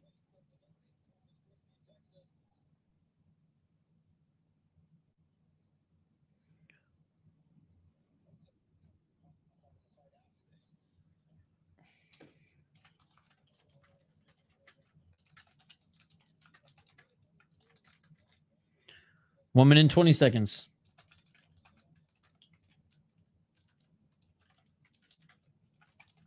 On getting a little warning here is Almeida.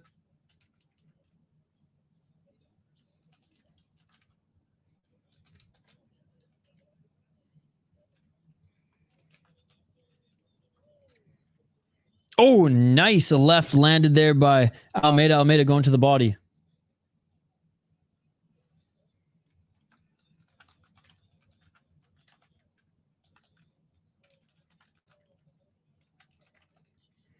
"42 seconds. Oh, nice shots there by Almeida. Almeida gets in the top position. Ref separates them.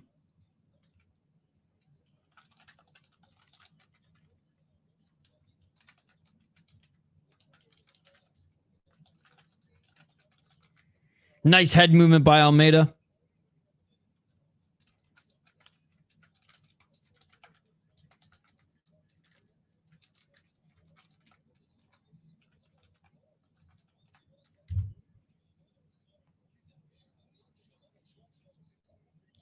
You're back? All right, let's go. Let's go. Just in time for the third round. Mr. Grant Gregory back here. Clear first two rounds for Almeida. I did like how Caballero came back a little bit stronger. I don't know if that round is a clear that one. I think the tides are turning. Yep. Dude, like, he hits so much harder than him, though. It's just crazy how Caballero can just take a fucking punch. There's that one left. I don't know if they're going to show it. It just pierced through Caballero's guard, and his like neck snapped back, and he just kept walking forward. Oh, man. Caballero throwing hammer punches. Karate Combat lines are no longer available on Bovada, so I'm done for the night. They're still on Bet Online, though. Okay. Caballero hammer fisting. Almeida plus Aldo plus Alvey plus Pérez for plus 414. Let's go, Curtis. Best of luck to you. Best of luck to you. Caballero coming back a little bit. Yeah, definitely like I said at the beginning of the round too, like night and day round, despite him eating some big shots. Is Jenkins next? I think so. I don't know when they're putting the Sterling fight or the Sterling match. I'm rooting for Efrain, though. Let's go. Old school UFC guy. Let's get it all. Well, I guess second wave UFC guy, I should say. Ultimate Fighter alumni. Sterling today. Yes. I'll show you a hammer fist. Good to see you again, buddy. Good to see you again. We're back. Technical issues aside, we're back. Elbow. Oh, that's what it was. And he warned him, was it in the start of the second round too? Oh, nice right hand by Caballero. Yeah. Mr. Chris Cyborg in the house. Has the PFL booked a fight for her yet? Or is she just going to keep boxing? Dude, what the fuck? She's got a boxing exhibition coming up. So insane, man. What time do you have on the clock? 2 minutes and 5 seconds. Okay. Dude, Caballero, he is coming back here. Almeida. Oh, just when I say that, Almeida lands a big left and knocks down Caballero. Oh, my goodness. Yeah, it's done. It's going to have to be. And that is it. Yep. Just when I said, oh, look at that. He's coming back. He's landing some shots here. Boom. It is all over in the third round. TKO. Think I might have to chef up some bacon cheeseburger sliders. You were telling me about those last weekend. Sounds awesome. I don't know. I like Chris Cyborg. I don't like clowning on her. She's been so entertaining for so long. Even though she does look like, you know, what did Dana White say? Vanderlei Silva in the dress and heels. And she did. I've always liked watching her fight. Except for that one. There was that one in Bellator where the ref refused to... who's it against? You must know the one I'm talking about. The ref, for like 3 rounds, let her just beat the piss out of this poor woman. And honestly, it's not only on the ref. It was on the corner as well for not throwing in the towel. That one was hard to watch. In which organization? It was Bellator, I think. Or it might have been Invicta. Give me 1 sec. I'll find it.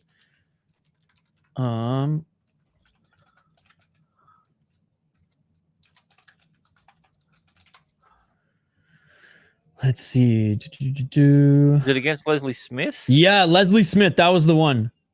Yeah. Yeah, so that was in Bellator. Man, that was tough to watch. That one was tough to watch. Like, she shaved a few years off of Leslie Smith's life for sure in that one. Oh, yeah. He beat him like I beat myself. Oh, I do too. Did Big Sam go ham? He hasn't fought yet, buddy. He hasn't fought yet. By the way, big shout to No Chill MMA. He's going to be getting up even earlier than I am to stream a Lash Pride. Again, he did Hexagon today, and he's doing a Lash Pride. He's the real MVP. But shout to Hexagon, man. That was he's the best. He's the best. You were right. That is a wicked cool promotion. It's a wicked cool promotion. So it was cool to see you doing that. Between meetings, I jumped in his stream, and there were some good fights. The one fighter who let himself get head kicked in the PFL was fighting. I forget his name off the top of my head, but that is apparently the guy that they want Vakitov to fight on Contender Series. So they're really giving Vakitov a layup, which I'm gonna either on my next membership stream or I'm gonna make a video someday when I have time here in the next week to talk about how I think it's absolute bullshit that Vakitov is getting a quick run to the UFC. Despite Alex Pereira also getting pushed a little bit. I don't agree with the Vakitov push here, even though I do like him. And I've liked watching him fight kickboxing. It just, I don't know. I'm not sold on this one. So stay tuned for that. They did the same thing with Gokhan Saki as well. Yeah, that's true. I mean, there are cases with various fighters, but they're really pushing storyline for this one. And it's like, dude, he's not going to make it to the top that quickly. Right? Like, by the time I don't know, we'll see. I guess we never know. But yeah, like I expect him to fight like at least 2 more times in Neza, at least once or twice in the LFA before the UFC even like sniffed a shot to give him. But maybe the Henry Cejudo factor helps because he is training with them now in Arizona. KO Fest, Karate Combat. They're having the man who head kicked him fight Vakitov. Oh, the man who head kicked him. Okay, I thought it was the guy who got head kicked. Okay, that's a little bit better. The Lazy King is signed to Eris. Oh, okay. Because he was in the PFL France card. The Lazy King. Dude, he looked like the fucking Lazy King in that fight too. When's the next Rush card? Rush Hour Fight card? Rush Hour Fight Club, you mean? I think he's streaming tomorrow morning. He's gonna be doing 1 Friday fights as well. UFC wouldn't book Lazy King, although low they have standards. Okay, yeah, you're right. They have some standards. That's true. Speaking of King, you notice how everyone's still calling him Bobby? I mean, everyone but me. I mean, I've always been a Bobby King supporter. I've always been Bobby King Green, baby. He's a little nuts. He still has one of my favorite JRE yes appearances. Even though that was that a lot of what his coach said was false, it still was awesome, and I recommend that episode to everyone because like the first half was him just like trying to roll blunts. Yeah. And unsuccessfully rolling a few of them. And then he gets like, Bobby Green stoned and invites his coach in. And like, again, even though there were some fallacies in the story, like it was still fascinating. And yeah, I really, really enjoyed that episode. Out of all of the JR MMA show, That one is definitely one of my favorites. What are some other ones that I'm missing that were good? The Strickland one was polarizing as well. That one was good. What was another good one? When Cody Garbrandt and Dillashaw were in the heat of their rivalry, both of those episodes were good too. Not the one where Cody brought Uriah in though, just the Cody Garbrandt one. Shoot, I used to listen to so many of them when I because I used to have a pretty long bike ride home. That one was pretty good. Oh yes, that one was really good. The only thing for me is I believe, was he on Rampage's first? Because I think a lot of the stories were similar. Because it was pretty much his life story, so it makes sense. Yeah. So, but yeah, and I'm really enjoying the Jackson podcast, by the way. Yeah, I never would have thought he would have such an entertaining podcast. And like, talk about one way to bury the hatchets from the past. Like, dude, him and Rashad's episode was great. Oh, dude, so good. And it's leading. It might have helped that Rashad's on all those mushrooms and everything. And yeah, I mean, he's straight up hippie now, but yeah. Well, because he was, I believe, like, right when he kind of turned things around and was reawakened, he was on Bisping's podcast when Gomez was still the co-host, and it was a really good episode. Yeah. And I'm not Bisping's podcast is fine. For some reason, it just hasn't drawn me in to be like a regular listener, but it is fine. Like, I like Mighty Mouse's a lot more, to be honest. Now that he's starting to interview guests, I just like his vibe a little bit more, and I don't know. I just like the questions. It's just more for me. But long and short of it, yeah. Rampage has always been one of my favorite MMA like characters and fighters growing up, and it's really cool to see him get back into the sport and really just like shoot the breeze with his peers through when he was active, and some of these young guns as well. It's awesome. It's so awesome. Bear DeGidio, say what you want about him, you got to give him props that he's doing this for Rampage and for all the fighters, even though. Fuck, the amount of times he says, before we wrap this up. we got to wrap it up. Come on, time to go. I feel like now he knows it's a meme and he's running with it. Yeah, he's got to keep doing it. Yeah. Mighty Mike is my all-time Mighty Mouse. Yep. UFC, oh yeah. Dude, he's one of the greatest fighters of all time. And we've I think Dylan Chaikin and I were talking about this on when he joined the live stream last week for UFC. Yeah, his run was incredible. His skill, like he is like probably the most skilled mixed martial artist out there. Because you can obviously, Mighty Mouse, yeah, 100%. It's not even close. If there is a pound for pound, he has to be up there because it's about transferring skills. Yeah, through weight classes. Because like John Jones is easily the most talented. Like the guy, he's like naturally gifted. Versus, exactly, I would say. Yeah. Naturally gifted and was able to, and to give him a lot of credit too, like when he was younger, like he was a sponge when it came to like the game plans and techniques that he was learning. Like they're Jackson Wink. They're like, okay, employ now spinning elbows. And he just started employing them with ease. It's like crazy. Right? It's like the guy could stay up for nights studying for some reason. It was like he was on something. I can't quite put my finger on it.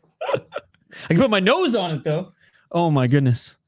Yeah, I mean, it's kind of, I'm not torn anymore, but I was at one point because like, again, I've been following this sport my whole life, and like the rise of John Jones, me and my dad we're huge fans. And my dad has a really good eye for just sports, whether for the sports that he watches. And I remember he watched his first MMA fight or his first two and was like, dude, this kid's going to be special. And then it just became like, so I like started watching as well. And he was. And like, I still to this day, like enjoyed Anderson Silva's career more than John Jones. Even though there were some stinkers from Silva, Jones had some stinker fights as well. But yeah, I was torn for a little while. I'm not even torn. I was just like let down and kind of like, oh, for fuck's sakes. Like, of course, this guy. Jones had the harder run. Like, you think about it, you're 23 years old, you become the champion, and your next 4 title defenses are all previous champions. No, for sure. Silva may have cleaned out his division, but then when he moved up, he didn't have the best competition at light heavyweight. The idea of a super fight happening, if it was 2 years earlier, that would have been him taking the title off what do you call it? Forrest Griffin. Yep. Like that was a super fight. Like Forrest Griffin was still in his prime, and what he did then was insane. Oh, he played with his food. It wasn't even close. It wasn't even close. Yeah, because like Forrest Griffin, like say what you want, he wasn't the most technical guy, but like he was good everywhere, and he had a ton of heart, and that's what propelled him to be really good and one of the better fighters and champion. And he followed game plans well too. Maybe not against the Silva fight, but like the way he beat Rampage rocked him a few times. I feel like actually Forrest got rocked a lot. But Rampage rocked him a few times, but it was the leg kicks. He took away Rampage's mobility and took away that big left hook of his and was able to sneak that victory, which was crazy. I wonder how much of an underdog he was going into that one. One of the biggest times I ever cheered at a fight was when he beat Shogun. Oh yeah, fuck. Because I fucking hated Shogun. I've always disliked. I don't know why, but there's just something about it. And then he did my favorite fighter at the time, dirty, by knocking out Lyoto. That fucking I couldn't even watch that. Like I like to go back and watch it. I couldn't even watch that fight because it just sickened me so much. I was a huge Lyoto Machida fan as well. Lucky he went on a few runs after. He went on another run in the UFC at middleweight, right? He would drop down a division and went on another run in the UFC. And then in Bellator, he went on a run too. Weidman. That was the problem. He was trying to play Counter-Strike against Weidman, and Weidman wasn't throwing any punches, so he lost.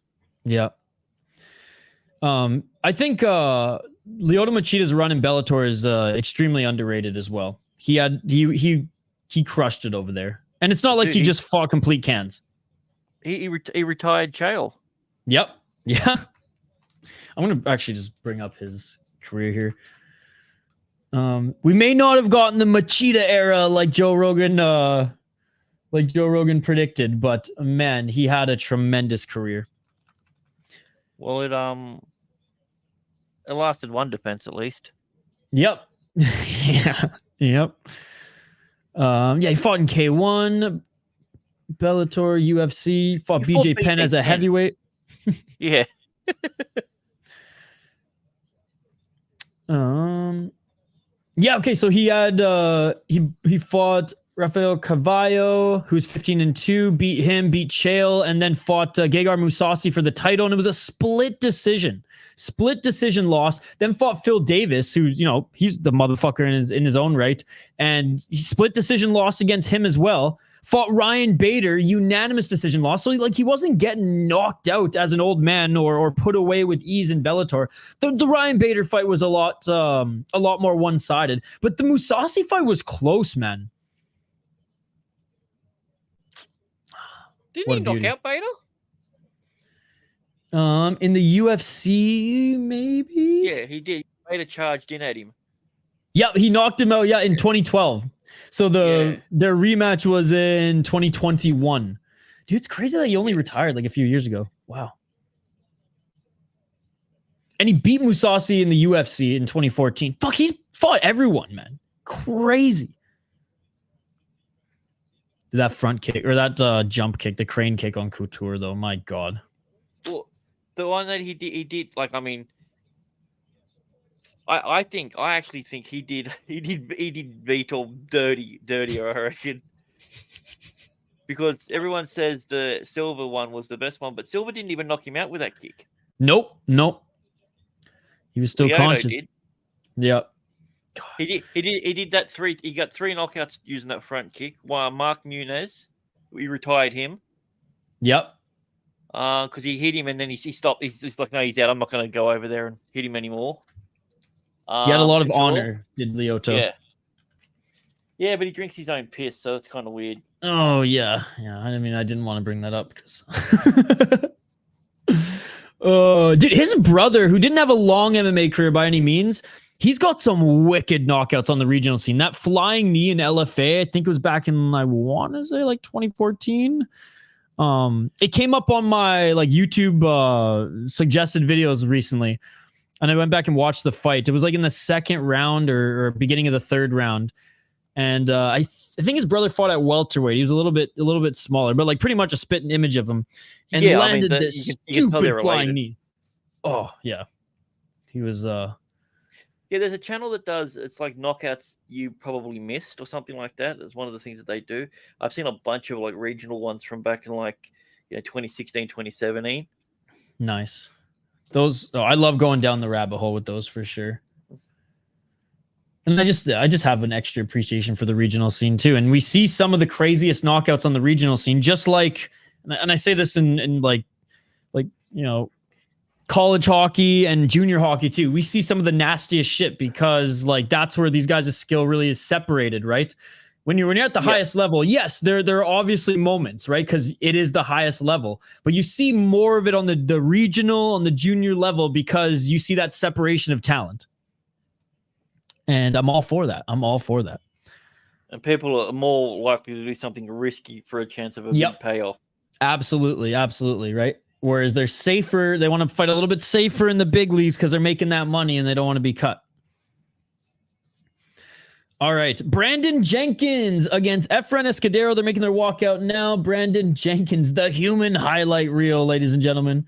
16-10 in MMA is the former UFC fighter. Still at Syndicate, if I'm not mistaken. 11 KO TKOs. He's fought in the PFL, UFC, LFA. Bare knuckle as well, which is cool. He's been going back and forth bare knuckle and karate combat. He has 2 wins in karate combat, and his last win coming to Charlie Ontiveros, another notable name that you guys might recognize. But Mr. Grant Gregory and I, we're fans of, longtime fans of the Ultimate Fighter, Efrain Escudero. Season 8, I do believe. Season 8 on the Ultimate Fighter. Yes, yep. Him and Beta won that season. Season 8 of the Ultimate Fighter. That was Nogueira and Frank Mir. Yes, that was the year of the pranks. That was the pissing in the fruit platter. Yeah, fucking extra sauce on the sushi. You can't knock me out, bro. Knock me out. I can't be knocked out. Yeah, Mr. Can't be knocks out. Fucking knocks him out. And I'm pretty sure that was Lawler. No, is it? Lawler knocked him out. Lawler knocked him out. I forget who the guy who got knocked out was, but Lawler's the one who knocked him out. Yeah. Junie Browning. Junie Brownie. Well, yeah, he actually Efrain beat him in the semifinals. Yep. I think it was a Dash choke. Dude, that was honestly a really fucking good season. Now that I think about it. There was a lot to that season. Dana White, you're a stupid drunk too. Yeah, I know. Yeah. Oh, and that's when Dana had his infamous, we're not going to kick him off. Beat him off. That came out wrong, didn't it? Man. So they're just going into they're just about to start now on my screen. Just starting now as well. I'm rooting for Escudero on this one. He actually fought in Eris recently. ACA, I mean, he's still going. They gave him Baki, though, in Eris. Poor guy. Fed him to the wolves. Lost his first karate combat fight, but he's back now against Brandon Jenkins. And I got 2 minutes and 55 seconds on the clock. Yep. I think half a second ahead of you. All right. Hey, what's up, Hernan? Hope you're enjoying your beer and pizza, my man. All my money on Efrain. Let's go. 2 minutes and 42 seconds. And Efrain, 38 years of age. What a fighting career he's had. Oh, but he just ate a knee there by Jenkins. Oh. Ouch. Right hand by Jenkins. Jenkins going back to the tie clinch here. Right shot to the body by Efrain, but he hasn't been able to get really anything going yet. But damn, that was quite the knee. Looked like not often I say this, but Jenkins, the name fits the hairdo. Oh, 100%. 100%. He's from Vegas. All right. I was going to say Vegas or Texas or Florida. One of the three. Oh, body kick attempt there by Jenkins. Just missed with the spinning back fist, but threw a nice right hand. Left by Jenkins, followed by a right. Come on, Efrain. Let's get this going. Oh, what's up, the official Apex? It's everywhere, buddy. It's on Twitter, it's on Facebook, it's on YouTube, and UFC Fight Pass. So you should be able to find it, my man. You should be able to find it. Thank you so much for stopping by. I'm pretty sure Efrain's first loss was to Charles Oliveira. I think you're right. Oh, big shot by Jenkins there. I think it was a right hand and then a knee by Jenkins. Couple right uppercuts. Efrain taking some damage here early.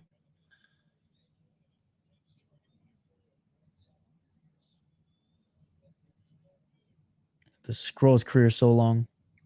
What's up, Edgar? Good to see you. First loss, Evan Dunham. So second loss. First loss was to Evan Dunham via armbar. Charles Oliveira submitted him in 2010. Just goes to show how long friggin' Charlie Ollis has been fighting too. Yeah. 54 seconds on the clock. I remember he missed weight and he got dropped by the UFC. Oh, right. Yeah, it was really weird because that was around the time when if you won the Ultimate Fighter and you lost the thing, they just go, nah, you're done. Yeah. Because there were so many people that like nice shot there by Efrain. Contract and then got dropped. Yeah. Clowning him a little bit there was Brandon Jenkins sitting on the edge of the pit. 18 seconds left, guys. Efrain has been able to land a few shots later in this round. There's a nice right hand, but yeah, Jenkins tagged him with some big shots and two big knees in particular early in this fight. And first round coming to a close here. 3, 2, 1. Jenkins, a little cheeky up kick there. I do like this pit, man. I do like the pit. Has James Vick woken up yet? I don't think so. That was tough to watch, too. He's taken a lot of damage in his career. You're not a fan of the pit, you said, Mr. Grant? No, I love the pits. You love the pit? Let's go. Our friend Ganskow says that Yama walked so that Karate Combat could run. Yeah, I get that.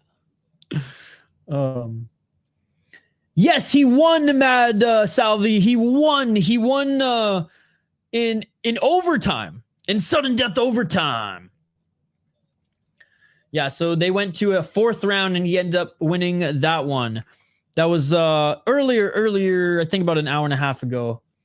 I think 4 fights ago on the card. But yeah, he won, buddy. He won. Thank you so much for stopping by.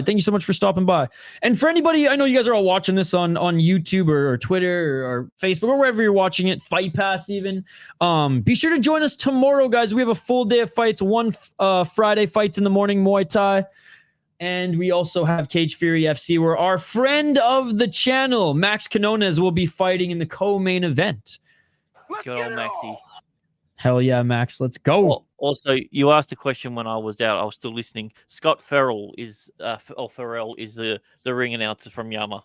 The guy that has the radio voice. We're going to feature that between this fight and the next one. Dan the man. Coming to you from Alabama. 2 minutes and 18 seconds on the clock. Hey, let's go, the bro. Yeah, we're rooting for Escudero too. 2 minutes and 13 seconds. Swinging a miss with that left by Escudero. How's it going, the bro? You working tonight or you chilling now, brother?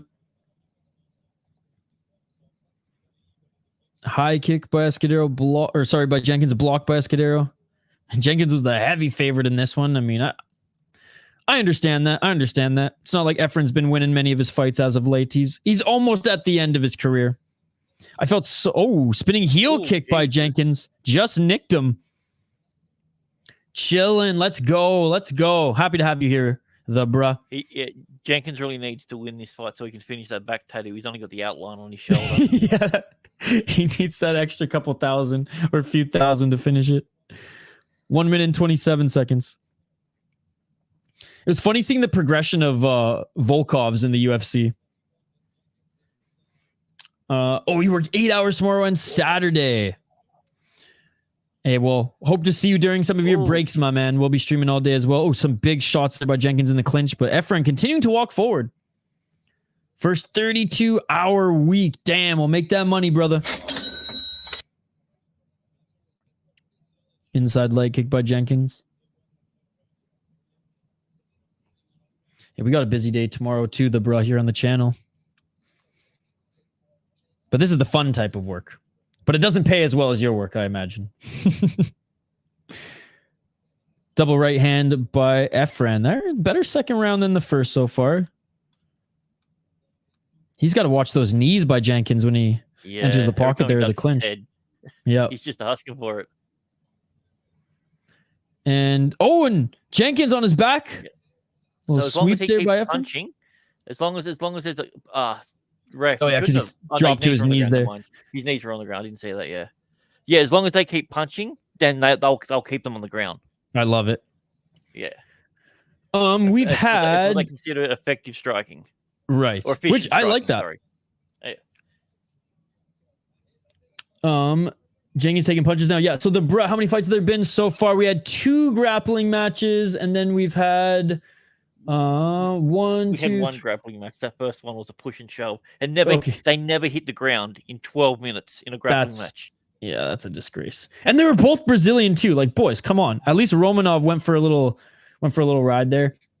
Aljamain Sterling hasn't grappled yet, so there's been 1, 2, 3, 4, 5, 6. This is the 7th karate fight, and there've been 1 grappling match and 1 stare down. So there's two more karate fights and the Aljamain Sterling grappling match. Let's go, Efrain. Let's have a big third round here so we can have some overtime. All right, third round, guys. Third round. God, Jenkins just looks like a more hick Tim Elliott, and I didn't think that was possible.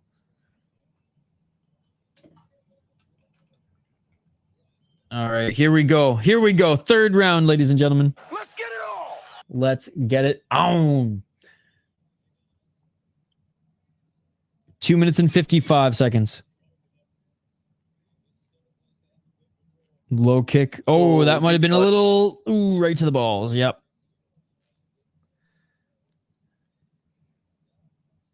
Efrain shaking it out, shaking it out. Weber Almeida dominated. I missed the JJ. Oh, no. And JJ Wilson hasn't grappled yet. I think they're saving that one for like the co-main because Sterling is such a big name.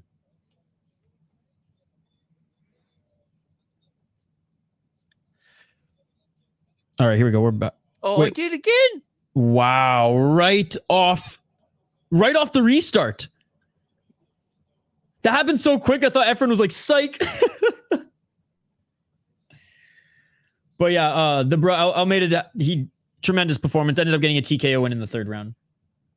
Slowed down actually in the second a little bit, but oh yeah, come on, dude. You can't say what. That one was honestly more clear than the first one, I think. He's supposed to lose a point for that. Wow. Wow, no point taken away. Jeez. All right, we're back here. 2 minutes and 32 on the clock. Bellator boys, let's go. I love that you are you're a Bellator guy, the bruh. It sucks that it's being run by the PFL now. Yeah, hey, what's up, JP? All my guys are gone. Yeah. Hello, my bruv, my man, Alvey, gonna cook some mental stuff, mate. Let's go, JP. Anthony, I've watched Jenkins fight in so many different organizations. Dude, this is the same with me and Escudero. Oh, big right uppercut by Jenkins. Good to have Anthony Ganskow in the chat here. He is the biggest Karate Combat fan that I know, and he's getting me more hyped about this promotion. So big shout out to Ganskow. Loading up Fight Pass. Hope no more low shots come. Yeah, it's on Fight Pass. It's on YouTube. It's on Twitter/X. It's on, I believe it's on their Facebook channel as well. They everywhere. Instagram. There you go. Oh, couple shots there by Jenkins, but yeah, I mean, Efrain Escudero, he's still tough, taking some of these big shots. Left hand by Escudero. This card is nuts, dude. It's been a good card.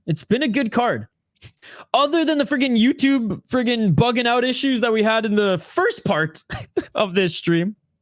It's been great. And Jenkins complaining about a shot to the back of the head. I want to see a replay on that one. That combo happened pretty quick. And they're pausing it with 1 minute left. I have a feeling that this ref... Oh, clash of heads. New. Clash of heads. This ref is relatively new because he didn't give a thing. He said continue, and then as soon as Jenkins turned his back, you went, all right, I'm going to stop it.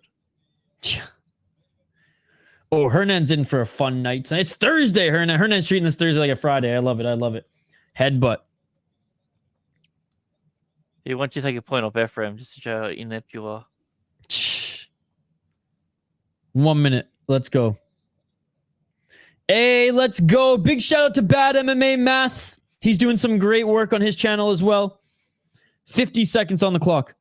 Love shooting the breeze with him in his chat and in other people's chats as well. Oh, nice spinning kick to the body there by Escudero. Another kick there by Jenkins. Escudero caught that one. Escudero shaking his head as he moves backwards here as Jenkins tried to throw a right hand uppercut combo. 25 seconds. A little bit of a blitz there. Those punches didn't land by Jenkins, but the low kick did. Efrain needs something big here in the last 20 seconds. And he goes for the takedown. But pushing Jenkins up against the wall here, landing some shots. You know, that's honestly not the worst move. Jenkins trying to chop his arm here. Ref going to stand them up. And the fight... I mean, the fight's over. The fight is over. Yeah, it's unlikely it's going to be a split. Yeah, some nice punches there at the end. Honestly, that wasn't the worst move. I like, again, my mind just thinks, oh, he's going to the ground. But again, the pit walls. He ain't going to the ground. And you're allowed to continue to strike there. If he landed on the ground, that would be classified as a foul. Double leg takedowns aren't allowed on the ground. Yeah, but up against the wall. You want to know what the craziest foul rule is? What's that? Open hand slaps. Slaps are illegal. What the heck? You got to be somewhat traditional with the karate, I guess. All right, let's see if we get... What do you think? Do you think Jenkins won that round? I'm leaning towards he did. I don't think we're going to see... Yeah, there was too many combos in that one. I don't think we're going to see overtime. Two rounds to one. Haley Reyes wants one more round. I want one more round too, but I don't know if we're going to get there it is here. Extra round. So let's go. Let's go. All right. Don't necessarily agree with it, but that's okay. That's okay. I didn't think Efrain was as much of the aggressor in that third round, but I mean, maybe it was close in the judges' eyes, and that last run was able to sway some of them. But anyways, round 4. Let's get it. 2 minutes and 49 seconds on the clock. Low kick by Efrain. Yeah, whoever's the most aggressive in this round is going to win the fight. So, yep. Because now the scorecards have been wiped. It's just one round. Yep. We voted to make split decisions go another round. Yes, we were talking about that early in the stream. Mr. Grant was educating me a little bit more on the rules here, which is amazing, Anthony. Efrain, let's go. Let's go, boys. 2 minutes and 20 seconds. Trying for spinning heel kick again there. He faked it there and threw the right hand, but didn't land. Let's see if Efrain... Well, I mean, Efrain is walking forward here. Okay, he's going to try to do that same thing. Little takedown there to push Jenkins up against the cage and just continue to throw shots. I mean, this is how you're going to win a round. And big shots to the body here, and he's just continuing to throw. That would hurt so much. Oh my goodness, just shot to the rib after rib shot after rib shot after rib shot. Did you throw a headbutt? There we go. The ref's going to stand him up now. 23 rib punches. 1 minute and 43 seconds. He's now got 23 punches to get back off Efrain. And Efrain landed a straight left there. Jenkins, or knock him out, and he looking to land that knee again. That's the third time it's landed. Nice right uppercut as well. Shit. Efrain looking to do the same thing. Let's go. Pin him up against the wall. Pin him up against the wall. Keep throwing those shots. All right, he stopped there. I mean, the ref should... Yeah, this ref is a little incompetent. Let's be honest. The ref honestly should have separated them already. As soon as Jenkins went, he's not hitting me. You should have separated them. Take him up. There we go. Oh, big right hand by Efrain on the left. Let's go. Dude, I think unless something happens, Efrain's got this round. Dude, 100%. 53. Oh, unless that happens. Yeah. Didn't knock him out, though, but yeah, nice spinning. Another spinning heel kick by Jenkins. Jenkins going high again. Like 50th fight, taking shots like this and not even getting wobbled. Dude, big right by Efrain. Dude, Efrain still got a chin at 38 years of age. Pero pinche Mexico. Michael Knowles and Sam Alvey's corner. Let's go. Hey, let's go, Johnny Nicholas. Thank you so much for stopping by. Escudero is going to go for the sub slobber knocker of a 4th round. I love it. 10 seconds. Outside low kick by Jenkins. Jenkins has landed some of the big hard shots here, but Efrain... back around on him. Oh, he's trying to pin him up against the wall again here. Good for Escudero. And that's going to do it. I mean, as per the aggression rule, Escudero's he should win this one. Yeah. Damn. He put him up on the thing twice. 1, 2, 3. I'm counting. You can't say they're not effective punches to the ribs. Oh, I wish they would have shown all of them there. Oh, another dick shot. You actually got hit in the dick then as well.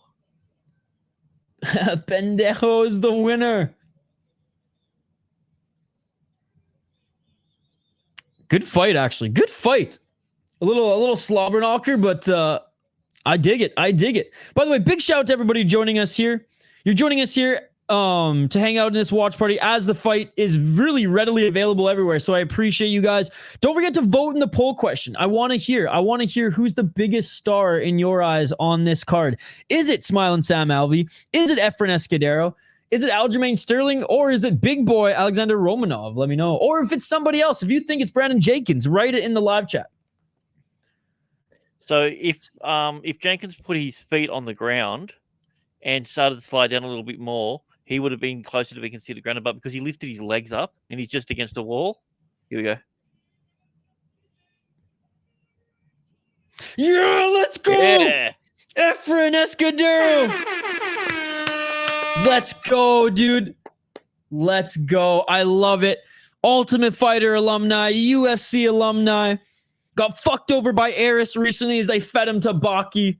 And he gets his first win in karate combat. It shouldn't have gone to a 4th round, but I'm happy with the result. Yep, I'm good with the result as well. My fucking right, boy. Brother, I've got to take off, man. All right, hey, this was awesome, man. Later if you're still on, so yeah, if I'm still on, join us later. I will contact you about joining or even just recording a few of your Ryzen picks with me. And if it doesn't work out, we'll make sure to do it next time. I'll give you precedent over my buddy. And yeah, as always, this weekend, the keys to the castle are yours. Anytime you want to jump on, more than happy to have you.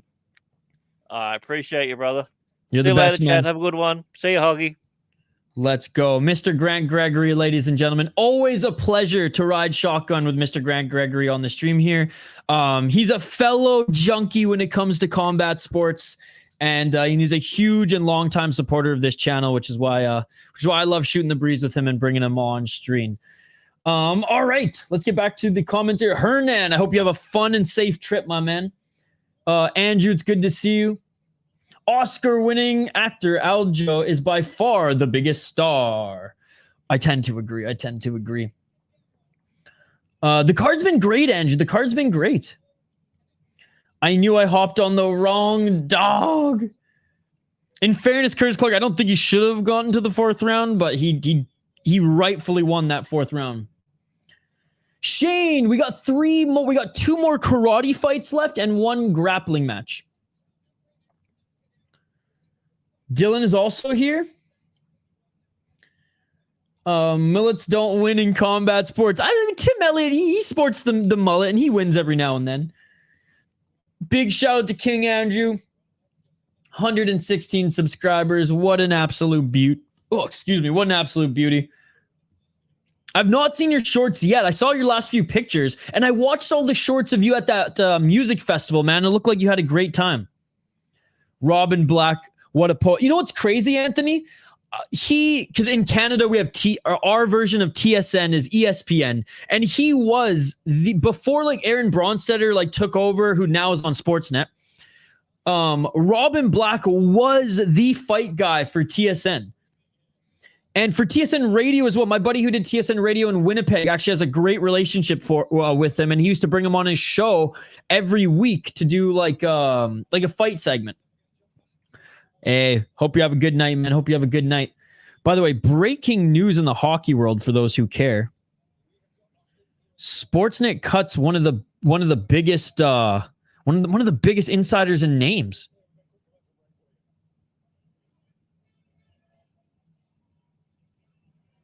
So I'm just texting my friend back who's.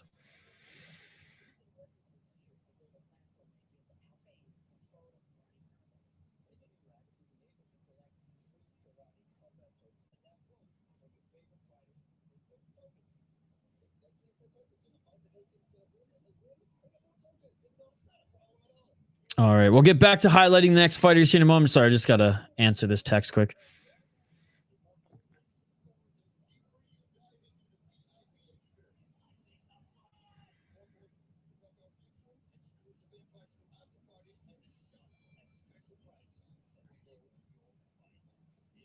Okay. Sorry about that, guys. We're back. All right, let's get to this next one. I believe we're going to have one more karate fight, and then we're going to have Aljamain Sterling in the co-main event, even though it's a grappling match.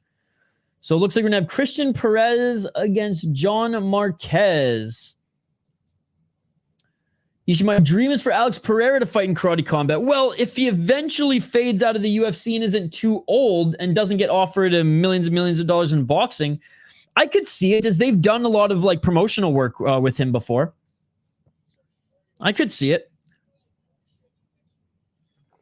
Bro, Sam Alvey.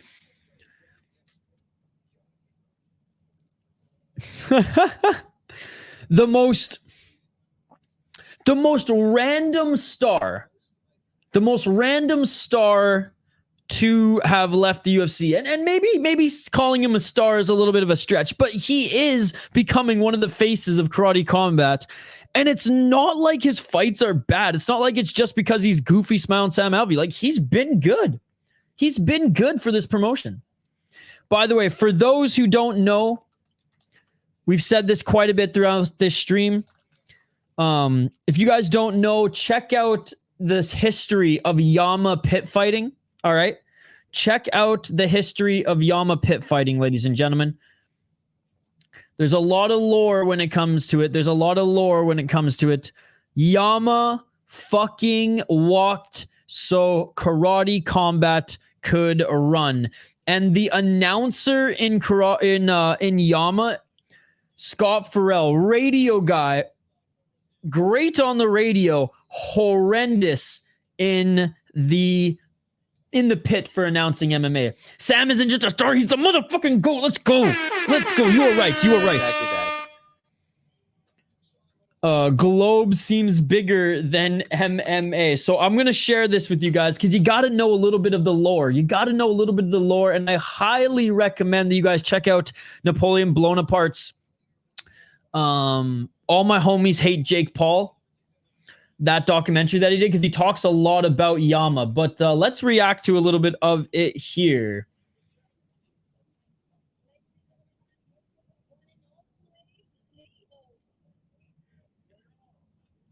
All right, hold on. I got to find this.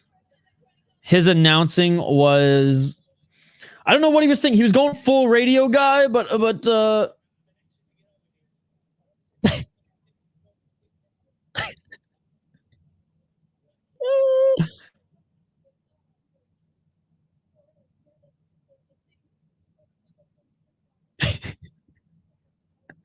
Shake it up. Oh my goodness.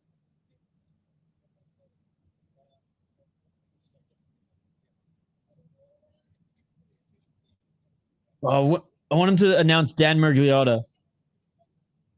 Here we go.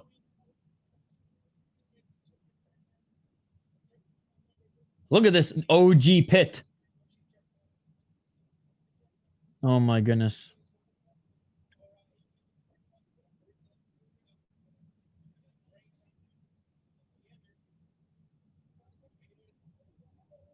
Oh my goodness, dude. Deep in MMA lore is Scott Farrell there. Shout out to Yama Pit Fighting. Hey, what's up, Paradox? The king is back. Wait, Andrew's back? What's up, buddy? Fun stream, man. Keep up the good work. Paradox the Chad. He's playing some UFC and playing some ball and tunes as well. I'm not Paradox. You look like Paradox. Paradox the Chad. Hey, what's up, Hockey? Good to see you. Yeah, life lesson. Don't eat Wendy's when you're full. I was surprised that you went and got that you went and got ice cream when you're saying you're full. Shane's picking Pérez, locking it in. All right, co-main event. Well, it's not even the co-main event, I guess. Featured fight here. Featured fight here. Coming up next. Oh, never mind. We got the submission. Okay, never mind. We got the submission bout coming first. Sorry, Shane, but your Pérez pick is locked in. All right, Pit Submission Series 7. So they're going to be in the... Oh, this is an open weight fight. And Aljamain's not even the favorite. Wilson, JJ Wilson's the favorite in this one. I mean, both these guys are actually... Well, both these guys are actually really good grapplers.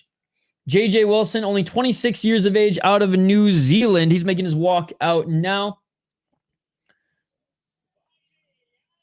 So, okay, so our last two fights will be fights. They will be karate fights.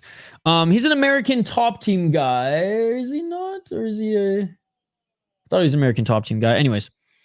I think he's an American top team guy now. But out of New Zealand, 10-1 in mixed martial arts. 4 submissions in his mixed martial arts career. 9-1 in Bellator. Great win over Mansour Barnoui in his last fight and got a split decision against Tokov. When was his last submission win, though? His last submission win was not since 2019. Looking at the Funk Master, Aljamain Sterling. 24-4 in mixed martial arts. He was a college wrestler before becoming a mixed martial artist. 8 submissions, 12 decisions. Fought in Cage Fury FC, UFC, and actually has been grappling recently. He beat Chase Hooper in a grappling match at ADXC2. He lost to Kevin Dantzler in Fury Pro Grappling 8. Kevin Dantzler was just laying on his back the whole time, though. Actually made that a really, really muddy and shitty grappling affair. And then in Polaris, in mid-2023, he beat Mike Grundy. So he has been keeping busy grappling as of late. And now he's here in Karate Combat. So JJ Wilson is the favorite in this one, Shane. JJ Wilson is the favorite in this one. I'm going to go with the Funk Master, though. We're going with Sterling. All right, let me know your thoughts in the live chat, guys. Let me know your thoughts in the live chat. Only one round here. Submission pit fighting. Featured fight. Let's get it on. Let's get it on. This is just a jiu-jitsu fight. Last one on the... But you can... If you hold on to them, you can kick. Oh, and pulling guard right away is JJ Wilson. What's different about this one is you can kick as long as you have both hands on your opponent standing up. Yama had some names like Alexei Oleinik, Chris Tushar, Travis Weoff, Rico Rodriguez, Oleg Taktarov, Mark Kerr, Patrick Smith, and Butterbean. Yup, it had some names in its one show. Let's go, Wilson. I might be Paradox. I bet the house on Aljo. Did Sam leave us smiling? Two more after this. Or one more after this, and then Sam will be on. If Wilson does this, Bellator is the GOAT. Sounds good, Hockey from home. Jeez, man, this is a long card. Have a good night, homies. Yeah, over 3-hour card. Yeah, get some sleep, no chill. I'll definitely pop in your stream in the morning while I'm setting mine up. Oh, thank you, Hockey from home. Shane's picking Wilson. All right, we're going to head-to-head. Potentially Paradox the Chad. Please don't let me down like your last grappling match, Aljo. Wait, Aljo won his last grappling match. That was so bad. Nothing but complain the whole time about his opponent playing guard. That was the one in Fury, but he beat Chase Hooper in his last one. Like it, a grappling match. Karate Combat versus UFC. I'm quite literally to be Paradox. Or I'm quite likely to be Paradox. 6 minutes on the clock here, and Aljo's in the full guard of Wilson. Wilson dropped into guard early here. Ref pulled his shorts.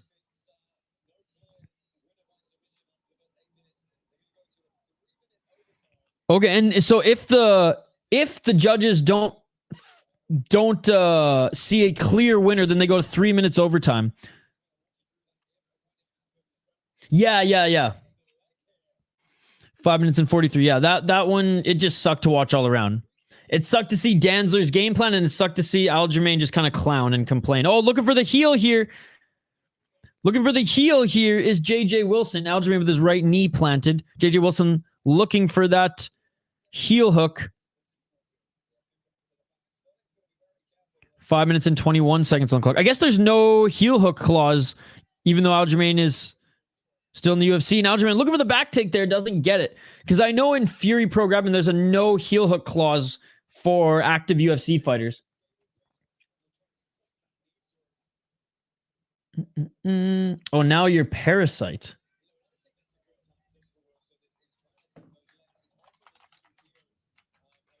Four minutes and 54 seconds on the clock.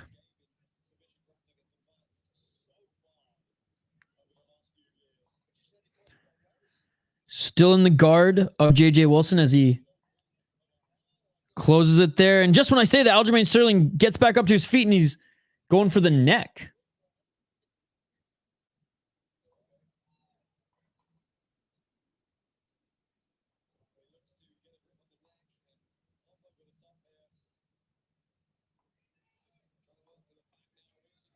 Oh, this isn't even Paradox. Peace.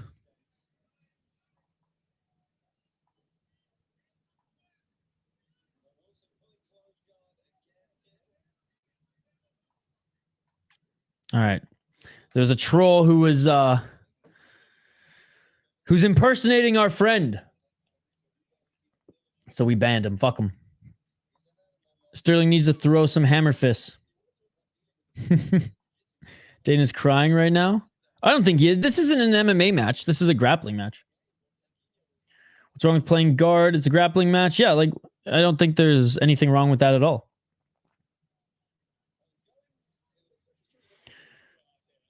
Yeah, don't do that, hockey from home. 3 minutes and 28 seconds on the clock. Grounded knees to the body are also viable. Oh, I like that. I like that. Slaps, I don't think are allowed. As Mr. Grant Graves, they're not even allowed in the karate side of things.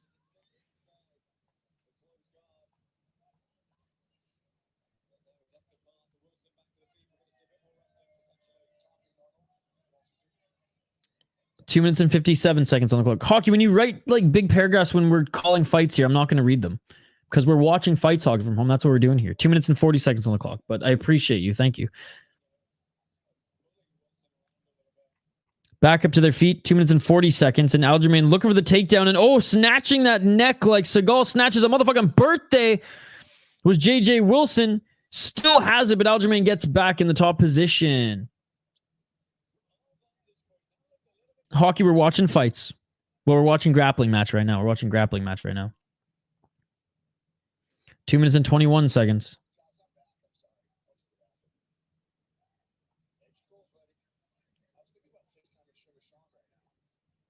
Two minutes and 12 seconds. Aljamain trying to pass guard, cannot do it.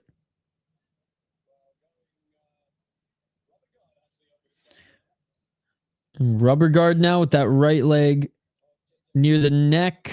Over the neck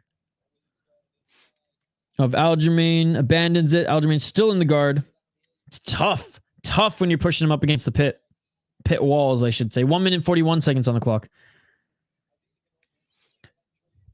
I think like the only like submission attempt was from JJ Wilson. So it's going to be interesting to see if the judges think that there wasn't enough activity, wasn't enough submission attempts, and they go to a third or to a 3-minute overtime round. It's just grappling, Andrew, so not much. I don't mean to say with any disrespect. It's been mostly Sterling trying to pass the guard of JJ Wilson, but Sterling gets back up to his feet here. Good job escaping that. 1 minute on the clock. Let's see what Aljamain has for JJ here. JJ has been, like I said, dropping into guard here. And one of the announcers is FaceTiming Sugar Sean O'Malley here as Aljamain Sterling grapples. That's a little concerning, Hockey from Home. That's a lot of Isha. 35 seconds on the clock. Thank you for all the watch hours. 30 seconds left. Half guard.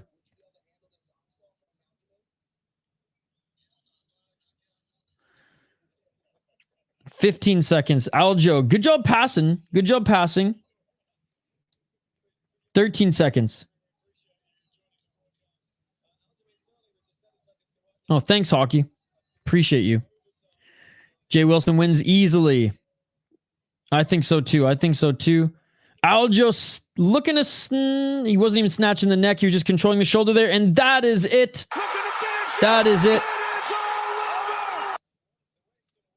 Wait, we're going to 3 minutes? Damn. Oh, 3 minutes because no finish. Got you.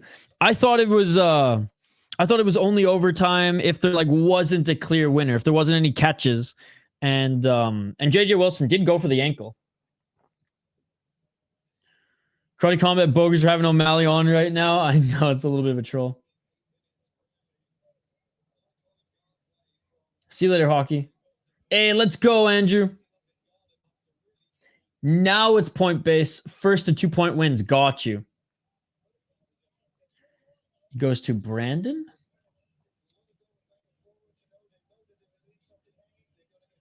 All right, here we go.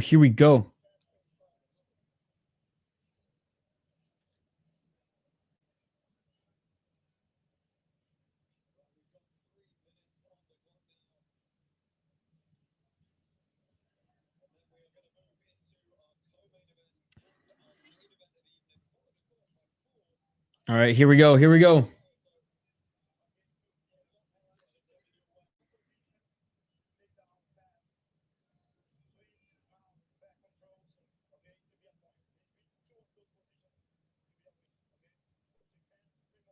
All right, 3 more minutes. I guess this is technically the round 2, but I'll just write 3 minutes OT.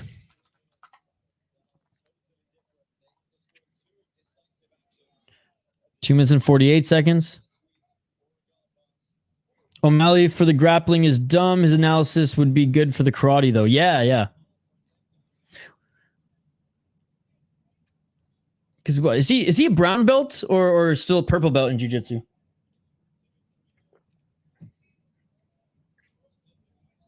Two minutes and 26 seconds. Maybe, Hockey.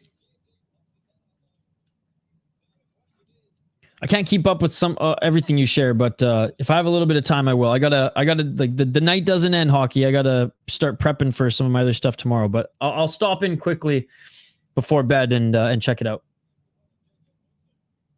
No worries, Hockey. No worries. If he passes guard now, he wins. And JJ Wilson's in the guard of Aljamain Sterling. 1 minute and 57 seconds.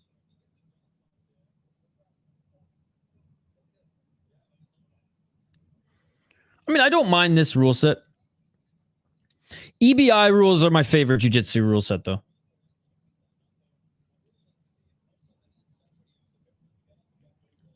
Oh, is he going to pass? No, he's just going to stay there. 1 minute and 33 seconds.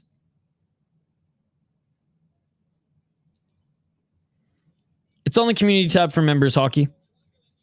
Oh, triangle attempt there for Aljo.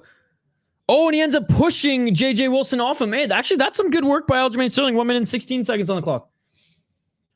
Sterling needs to sweep or he's giving up another point. And now Sterling gets in the top position here. If he can pass JJ Wilson's guard, this is huge.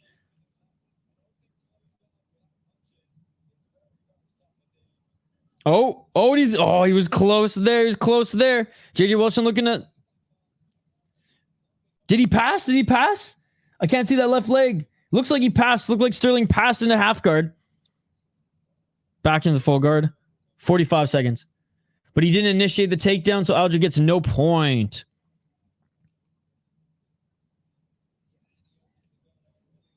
$35 seconds left. Bilal is up next. We have a few more streams before Bilal fights, or before that UFC card. Tomorrow we have one Friday fights, Cage Fury FC, and then UAE Warriors, then UFC. Sounds good, Hockey from Home. Let's go, let's go. Oh, and Sterling looking to try to get into mount, and he does. Sterling gets into mount here. Looking for the back take. And he gets the second point. And that is it, ladies and gentlemen. That is it. Right at the end. Right at the end. He gets the back take. Let's go. Let's go, Funkmaster. Let's go, Curtis Clark. Let's go. For fuck's sakes. He got it. 1 second left. Aljo, baby, the backpack. Let's go. This soundbite couldn't be more fitting, ladies and gentlemen. Not impressed by your performance. Whoops. Wrong one. I actually am impressed with this performance. There we go. Aljo. Bro, I cannot believe we even have just like 20 people watching us right now. I really appreciate you guys. Thank you so much for hanging out. Don't forget to vote in the poll question. We got the backpack. Aljamain Sterling. That's 2 close victories in grappling as of late, because that Chase Hooper one was a close split decision as well. Good display of respect between these two guys. I honestly thought it was over. The buzzer beater. What? Yeah, we got a lot of streaming. Check the schedule, Hernan. I posted the schedule. Nice, Hockey from Home.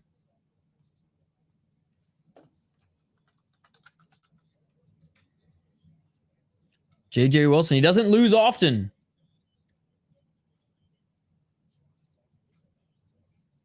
Here's Aljo. He's going over to the broadcast here. Shaking everyone's hand. Clowning on friggin' Logan Paul's podcast host who called Sugar Sean mid-match.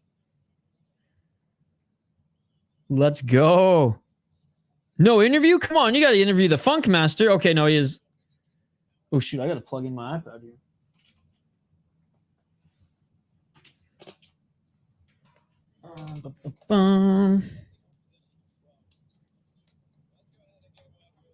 All right, here we go. The Karate Hottie interviewing him now.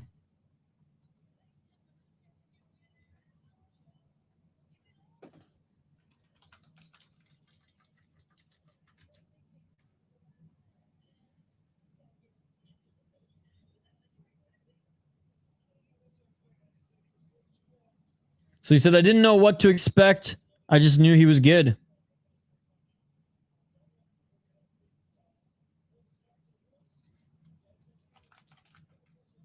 Dude, how did this guy ever make fucking 135?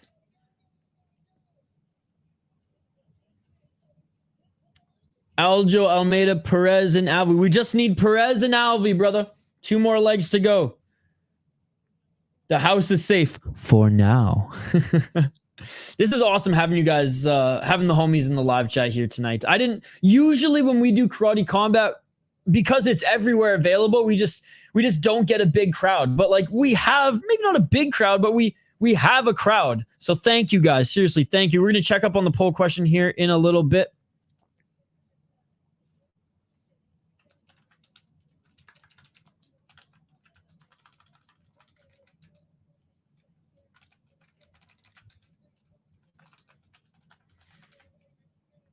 The karate hottie asking if he's ever going to do any karate in the pit. But again, he's still signed under the UFC right now, so.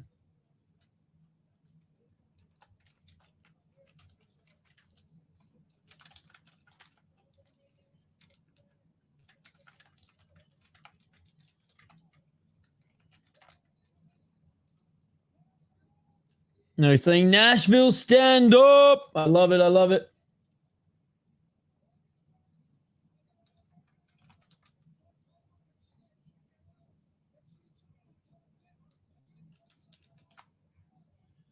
Let's go. Good promo here. Good promo here.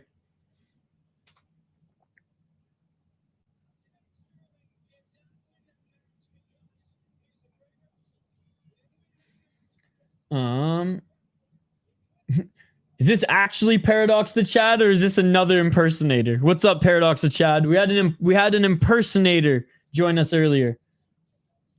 Oh, the next two fights are actually karate. I forgot your house was on the line. You must have been packing up the last 30 seconds of the match. I knew this makes me heretic, but I don't watch much karate combat because it isn't explicitly MMA. No, it's all good. Everyone has their sport of choice. I watch as much combat sports as I can. I even watch jiu-jitsu. Probably should. Dude, especially the one Friday fights. If you're not working Friday mornings, or even like to rewatch them, it's unbelievable Muay Thai. Aljo cutting a promo. He did a good job. He did a good job. Is this actually Paradox the Chad? Whoops, I closed YouTube. I was going to check on our poll question. Aljo versus Evloev is going to be tight. It's either going to be like some like high-level scrambles, or they're both going to like negate each other's grappling, and it's going to be forced to be fought on the feet, which still might be kind of a slugfest in weird striking from both of them, but I'm here for it. I'm here for it. By the way, guys, let's try to get to 25 likes on the video. We're almost there. We have 17. We have 17. Come on, smash that like button. Let's get to 25. Let's get to 25.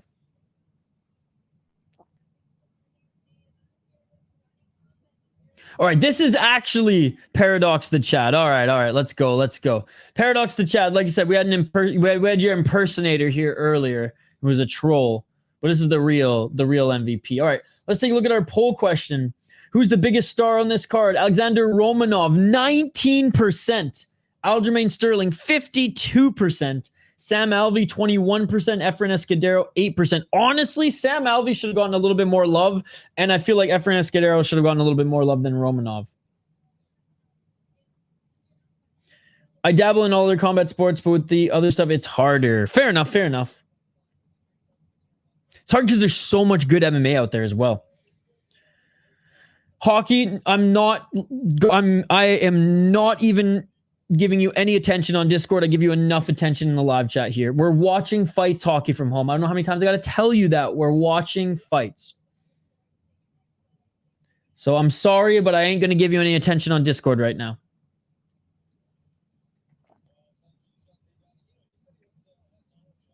I missed a lot while I left. Is the next fight a real fight or a striking match? It's a striking match. It's a striking match. Wolfstar's probably a bit better of a striker. Aljo's probably a bit better of a wrestler. Exactly that.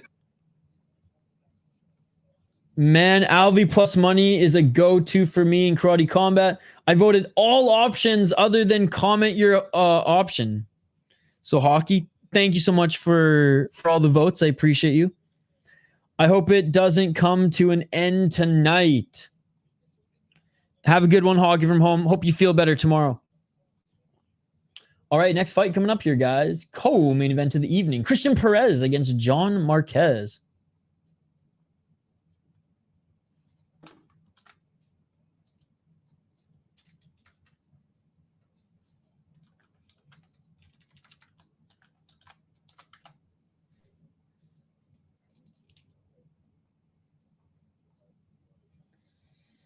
Appreciate you, hockey. Appreciate you.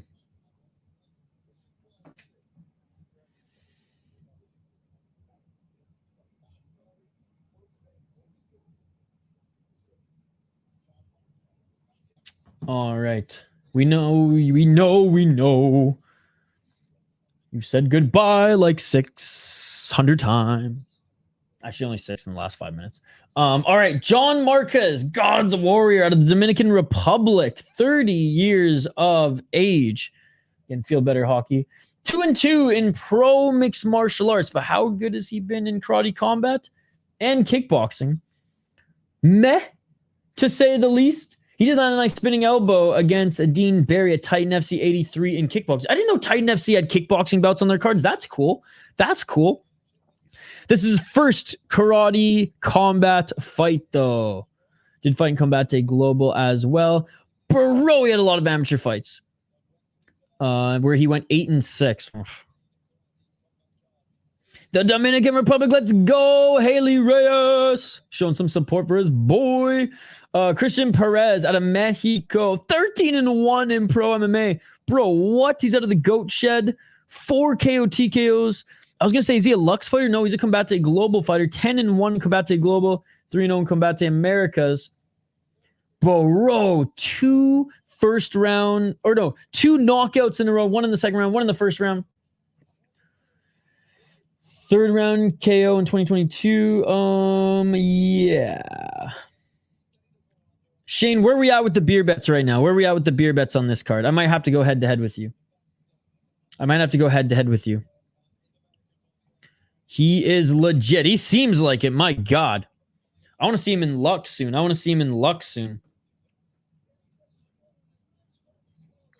Combate Global is a good promotion. I got a soft spot for Lux, mostly because it's on Fight Pass and you don't have to pay an extra pay-per-view price for it.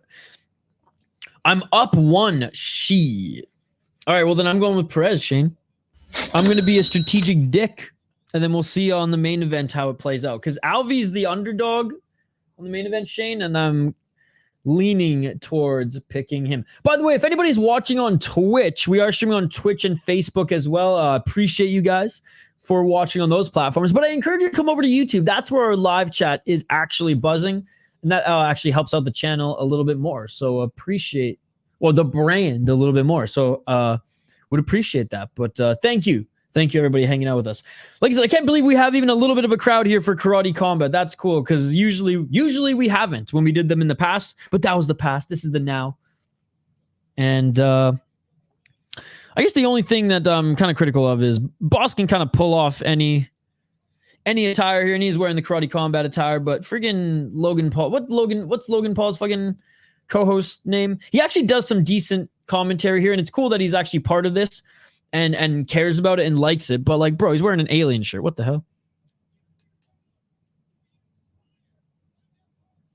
Oh, Robin Black, let's go.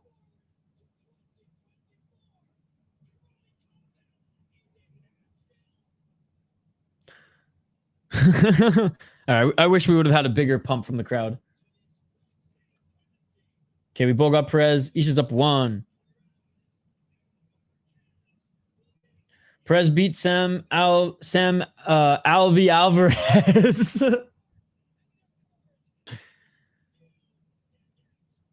Yes, we can. Yes, we can. Bro, I want his job. I'll even wear his crazy outfits. I don't give a fuck. Can you dig it? Robin deserves so much more for this. I know the crowd's not giving him as much of a pump as he deserves. In the Granite is back, by the way. Good to see you, my friend. Good to see you. Logan is in WWE. Yes, he has been in WWE. That is true.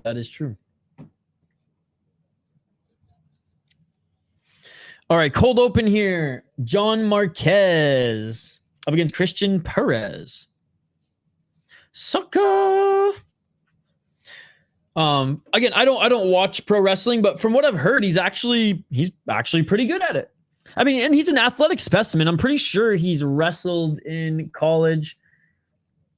But anyways, I do respect Jake a little bit more as far as like him actually doing more of a combat sport, but it's just, again, wrestling's just not for me. I respect the athletes. I really do.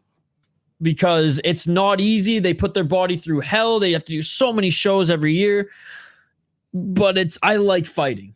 I like fighting, and that's not fighting. It's a show, and it's a good show to some. And there's some funky cast and there's a funky casting crew, but it's not for me. Yeah, big shout out to Andrew. We got you over. No Chill in particular, I got to give him the credit. Getting you to over 100 subscribers. Oh, what a beauty. And No Chill will be up bright and early to stream Alash Pride.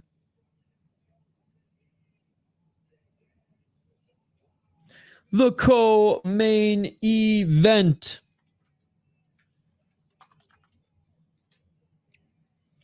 Hey, the announcers have some good energy, man. I'll give them that. Marquez is 8-6 as an amateur. Yep. And only 2-2 as a pro. Not the greatest. Not the greatest.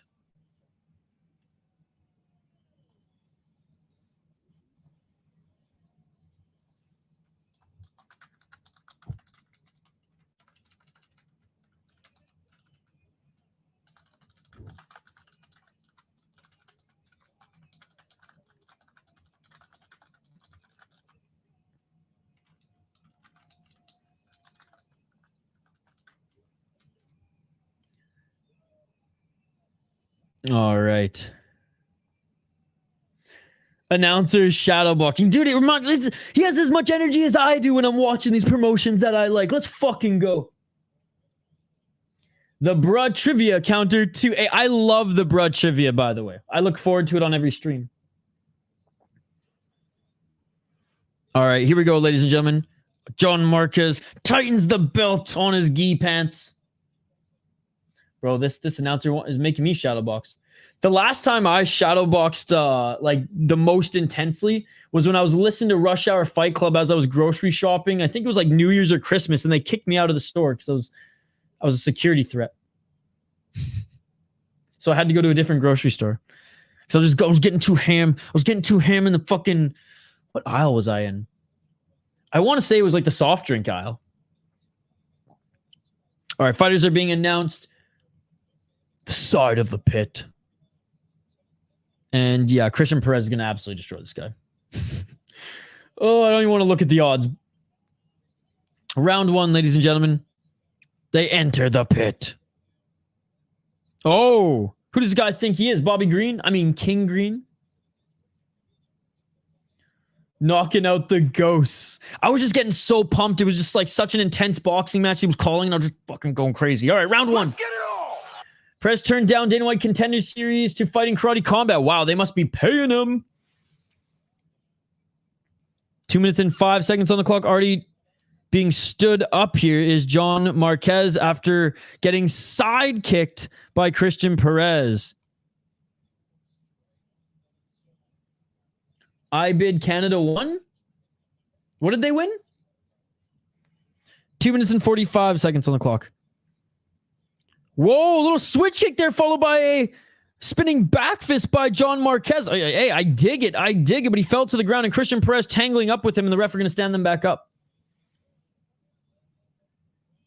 IHF Hockey Gold Medal. Today?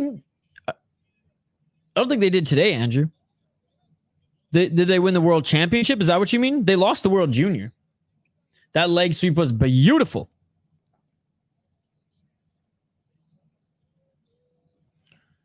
He did fall. He didn't fall. He got leg swept.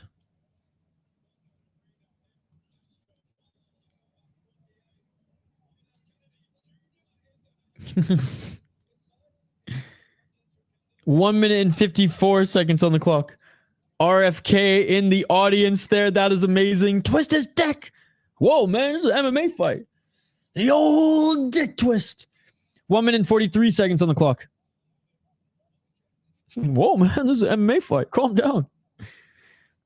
Dude, every time I go to a regional MMA show, every time I go to LFA, there's someone in the audience who screams that now. All right, the ref is telling them quite sternly, like, when I say stop to stand back up, you listen. The old dick twist. 1 minute and 28 seconds. Oh, a nice little counter there. Oh, by Pérez. And Marquez pushing Pérez now up against the wall. Ref going to separate them. Pull the Gary Goodridge and jam your foot in his cup. Knee on the entry there by Marquez. Yep, front row. He was FaceTiming someone.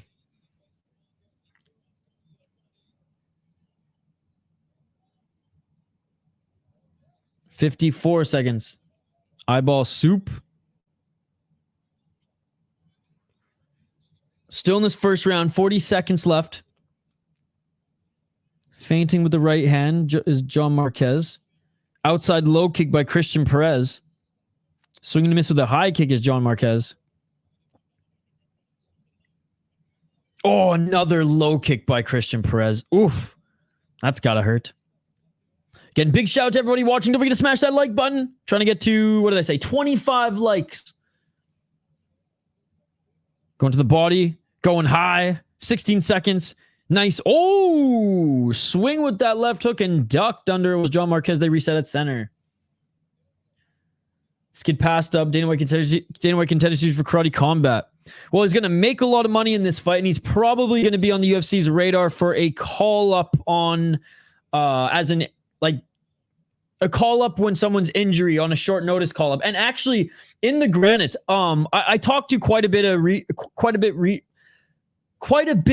regional fighters, even just like off the record, like off podcasts. And oh, there he is again, Robert F. Kennedy Jr. And I will say a lot of them actually want that contract, want that short notice contract more, because you automatically get 4 fights, you burn 1, and then you are guaranteed another one or at least another 2 because you're not judged off losing your first fight. So they say it's actually a safer way into the UFC, even if you lose your fight on short notice. Oh man, that high kick by Pérez too. It's a more quote unquote safe loss if you do lose. So a lot of them are saying that they actually prefer that short notice contract versus Dana White Contender Series now. I'm biased, but 10-9 Pérez, super close though. Goodridge did that against a young Pedro Otavio in IVTC. Agreed 100%. RFK Brainworms Jr. Makes sense. But on the other end of it, Mr. Grant Gregory, you can build a name for yourself on Dana White Contender Series. Oh, nice spinning knee attempt there by John Marquez. I do think Pérez won the first round too, by the way. But John Marquez, he's not out of this by any means. Some big shots to the body there by Pérez. Oh, looking for a switch kick of his own high.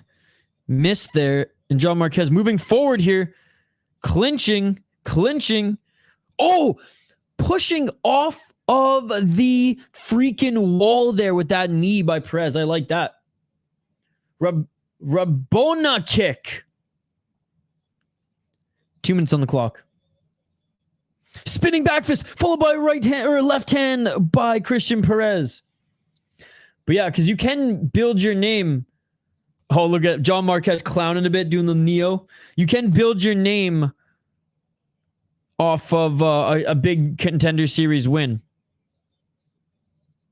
Marquez has slowed significantly. Now he's just clowning. He's doing like the crane kick shit, the Neo.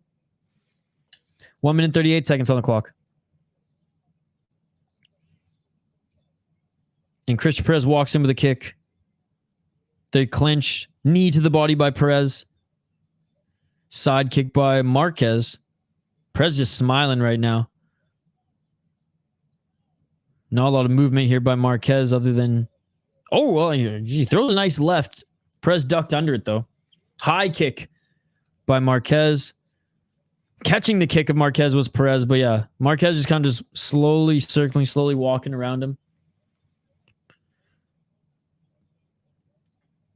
Pérez pushing Marquez up against the wall here. He has to continuously strike, though. Marquez did have the right idea sliding down, but continuous shots there by Pérez, but his feet touched the ground, did Marquez, and they're going to send him back up. But the thing about Marquez here is you can get away with stealing rounds by showing a lot of aggression. John Marquez has stopped walking forward for the most part. He's landing some good shots there in the clinch, though. Another nice left knee. Spinning back fist attempt, clinching is Cristian Pérez. 25 seconds. And John Marquez just goes for a straight double leg stuffed by Cristian Pérez. He's not going to be pushed up against the wall in this one. Nice counter right by Marquez. Not sure how much power was on that one. And again, tried to push Cristian Pérez up against the wall. Cristian Pérez stuffs it and ends up falling on top of him. And the ref saying, let's go. Both of them seem a little tired here. Marquez trying to wait out the clock. Ref's not going to like that. And that is it for the second round. 19-19. Both men are tired. Yep. I don't think Marquez won that one, though. I don't think Marquez won that round. Could you imagine if we have to go to overtime for this? Whew. They're both tired after 2 3-minute rounds. Actually, you know what? It's just tough because definitely Pérez was, I think, more of the aggressor in that round. But but Marquez landed some good shots. That round could go either way. Let's just say that. Clear first round by Pérez. Second round, a lot closer. I am still leaning towards giving that one to Pérez. But we shall see. We shall see. Who's going to be more aggressive in this third round? That is the question. That is the question. Could be 28-18 Pérez, but Marquez landed more in the second. That is true.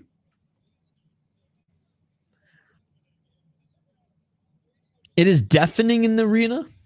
Okay. Glad to hear. Glad to hear. I have my volume so low, so I can't hear any deafening sound. All right, third round. Potentially the last round. We shall see. Let's get it home. 2 minutes and 54 seconds. Body kick by Marquez. High kick by Marquez. Low kick by Pérez. Left by Marquez. Body kick by Marquez and a nice sweep there. Trying to counter with that left is Pérez, but a swing and a miss. 2 minutes and 31 seconds on the clock. Pérez walking forward.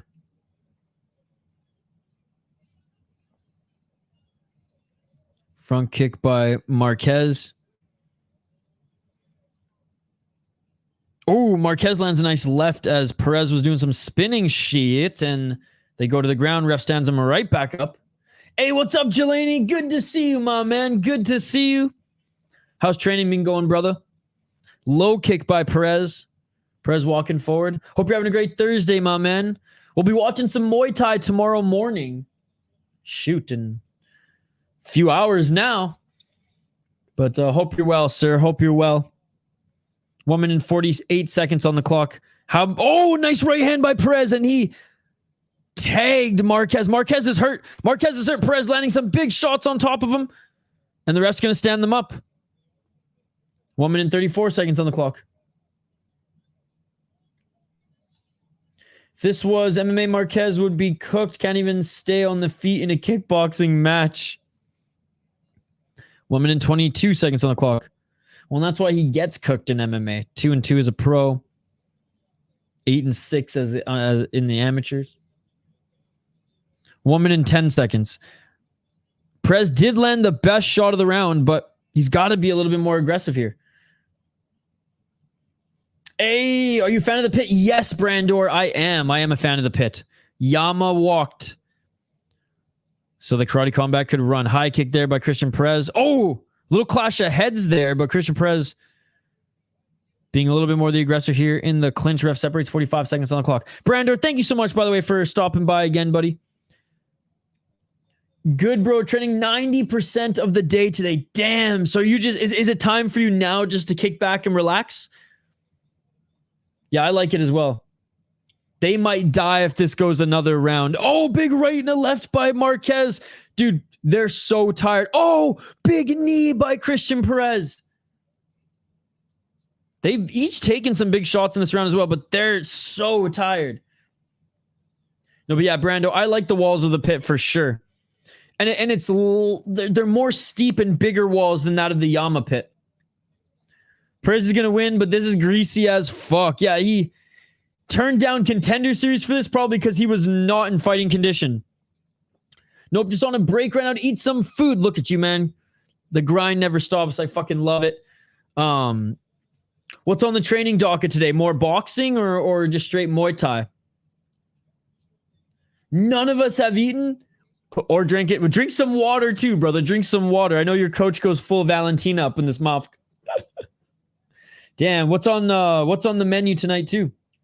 Yeah, bro, I agree. Nice seeing you again. No, it's always nice seeing you, buddy. Dude, tomorrow we have a full day of streams.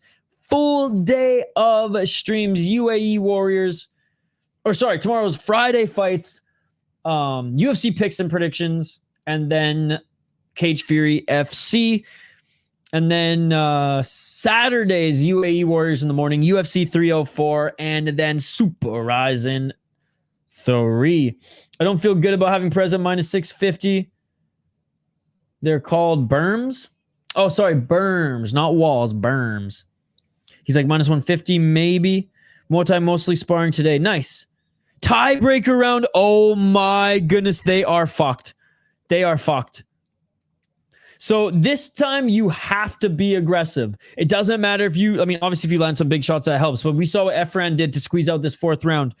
Let's get it on. And so far, John Marquez is being more aggressive. Yo, what's up, Bill Cap? Super Ryzen 5 rounds. I think it's the first time that Ryzen has ever had a 5-round fight in the promotion too. There's a counter left by Pérez, but he's going to have to do more, man. He's going to have to do more. Pérez needs to, bro. I know. He needs to box. He needs to do something. 2 minutes and 33 seconds on the clock.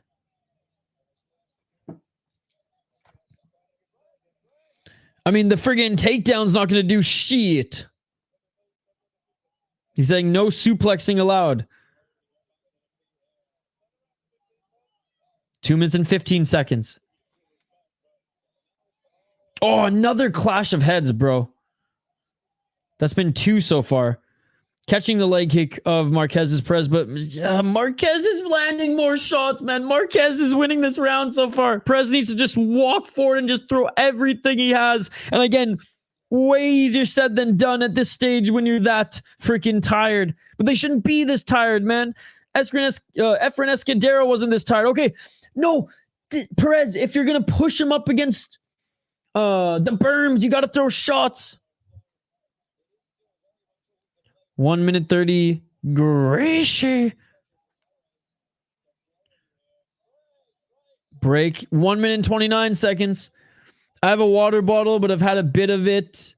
I'm mostly happy about the food. Yeah. What are you munching on? I don't know. Amberley hasn't been in the stream. She was here earlier today for Cage Wars. Oh, there's a kick by Pérez. 1 minute and 10 seconds left. This is it. This is it. Marquez is going to win if Pérez doesn't just walk forward and just throw shots like a freaking drunken sailor.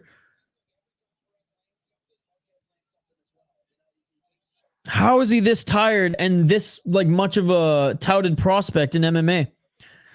Curry and rice and mango chicken. Oh my goodness. Oh, that sounds amazing. Motherfucker. Enjoy it. Enjoy it. 37 seconds. Bro, Pérez is done. Pérez is done. They each land. I mean, it's been a pretty even round, but I think Marquez has been a little bit more of the aggressor here, and he lands a high kick as well. Oh my goodness. Why are you clinching and throwing him and pushing him up against the wall? Chicken and broccoli and booster juice so good after workout or climb. Oh, absolutely.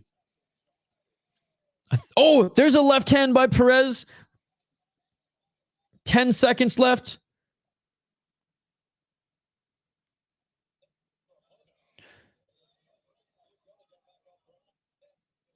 And that's going to be it, ladies and gentlemen. Ending in the top position was Pérez there, but that's going to do it. That's going to do it. Damn. I mean, good display of respect, but bro, these were, they gassed in the second round. Each of them gassed in the second round. Sounds fire. End of the fight.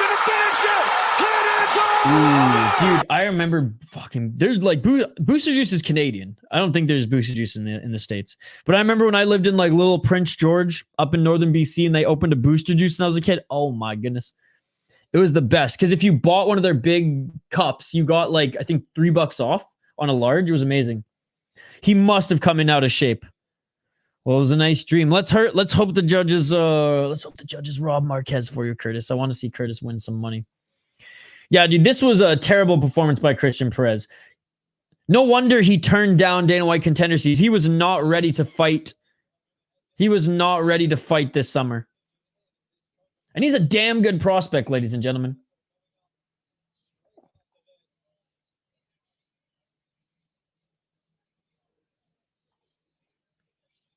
All right, we're awaiting the decision still.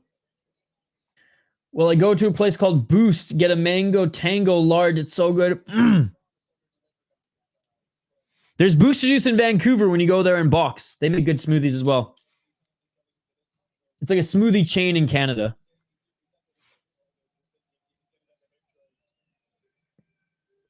Yeah, dude, the huge favorite was Pérez, and for good reason.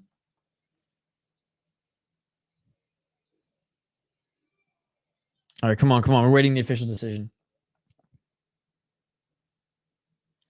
Yo, big shout out to Jelani, longtime subscriber, and he's been training hard. He travels around the world and competes in Muay Thai. He's going to be boxing in Canada soon, Brandor, as well. Oh, John Marquez wins. He's the deserving winner, but I just feel bad for our boy Curtis Clark because that was money in the bank, bro. That was money in the bank, and now he robbed it from you. No. Oh, man. Damn. That's one of the biggest upsets on the card here today. I mean, Efrain Escudero was a little bit of an underdog, but this was the biggest upset on this Karate Combat card. Wow. I didn't even bet anything, Curtis, and I quite literally feel sick to my stomach. And for you, my friend. All right, main event of the evening coming up here. Can he even talk for the interview? Is he huffing and puffing?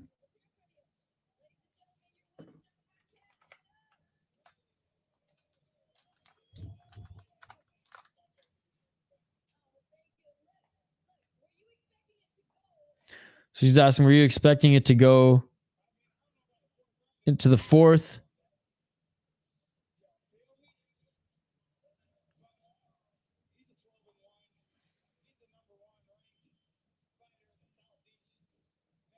Yeah, he's so out of breath.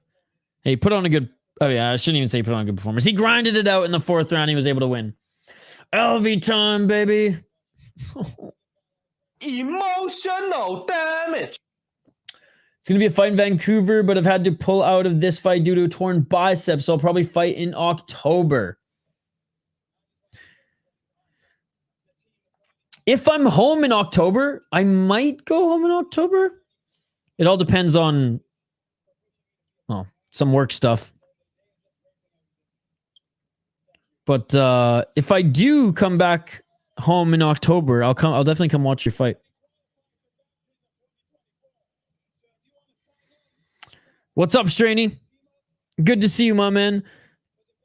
Oh, Curtis, I feel sick to my stomach for you on this one too. This one was like the easiest lock, but that's this crazy sport that we watch, man. I guess this is just karate combat, but still fighting in general. Straney, how's your day going, buddy? Good to see you. Good to see you.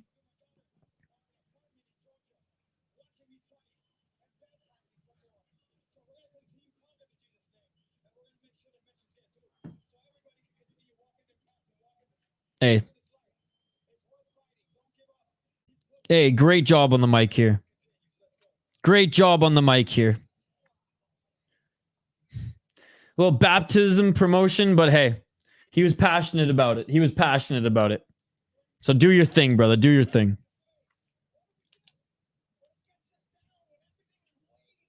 Hey, this is how parlays go. The easiest leg fucks it up. I'm back from my friend's house. Got together tonight in one house. Nice, Andrew. Nice. I keep forgetting it's Thursday, guys. Hey, Robin Black here. Let's frickin' go. Should just took Alvey single.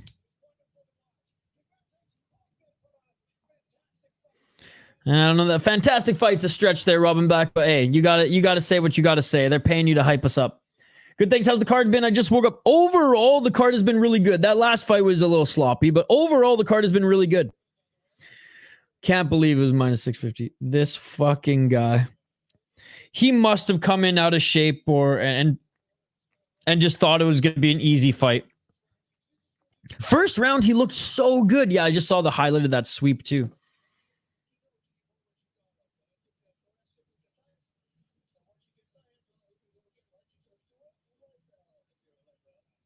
Damn. Was sparring this guy from Peru, and I'm calling it now. He's gonna be a Muay Thai fighter. Oh, nice. Former ranked UFC fighter coming up next. Yes, sir. Yes, sir. Smiling Sam Alvey. Antônio Arroyo, by the way. 10-6 as the pro. Also, UFC fighter. 4 KO TKO, 5 submissions, 1 decision, 0-3 in the UFC, 2-0 in Contender Series, and 0-1 in LFA. Again, accidental headbutt in their first go at this earlier this year. 2 canceled bouts in Karate Combat in 2023. He last fought Karate Combat towards the end of kind of like mid-year. This will be his 3rd fight in the Karate Combat pit. He has a knee to the head knockout in the 2nd round. And Cody Jerabek, actually, the leg injury. He fought both of those fights in 2023. He fought twice after being cut from the UFC. Beat a 3-1 guy and then lost to a 20-5 guy in RCC before joining this promotion. Lost to Joaquin Buckley. He lost to Darren Wynn. Okay, that's a horrendous loss. He lost to a guy shorter than me, ladies and gentlemen. Andre Muniz, that's not that bad. And had 2 shots on Contender Series. Shane, I am going to pick Sam Alvey. Sam Alvey, 34-18-1 in MMA. He's 38 years of age. Out of Team Quest, 20 knockouts, 3 submissions, 11 decisions, 10-13-1 in the UFC and 1-1 in Bellator. He's been on a run in Karate Combat.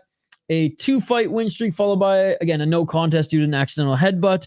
After he got cut from the UFC, he went and beat a 6-12 guy. Hey, shout out to him for just continuing to fight. And yeah, was on one of the biggest losing streaks in the UFC, but the UFC just did not want to cut him because he's smiling Sam Alvey, he's also an Ultimate Fighter alumni, by the way. Beat Marcin Prachnio, oh my goodness.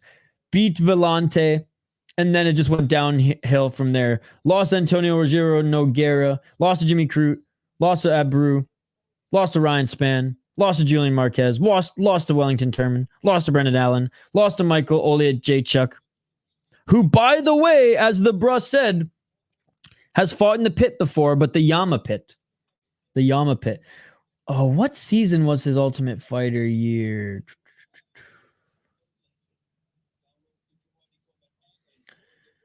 Leo Newts, Joey Rivera. Season 16 of The Ultimate Fighter featured Sam freaking Alvey, ladies and gentlemen.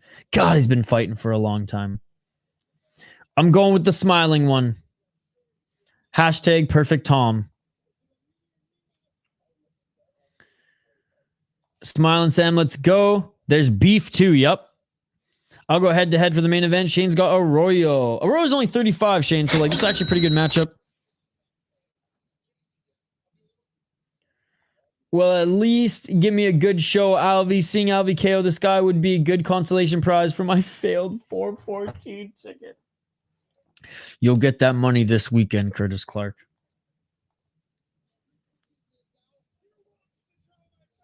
Oh, I love this. I love this, how Sam Alvey's becoming just a star in this promotion. And again, their first fight was pretty competitive before the clash of heads.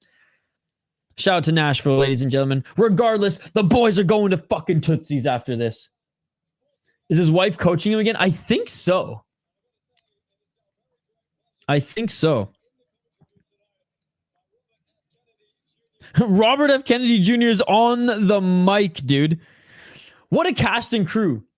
Robert F. Kennedy Jr. and the Huck Tua girl were the special guests of Karate Combat. I mean, we are living in the Matrix, ladies and gentlemen.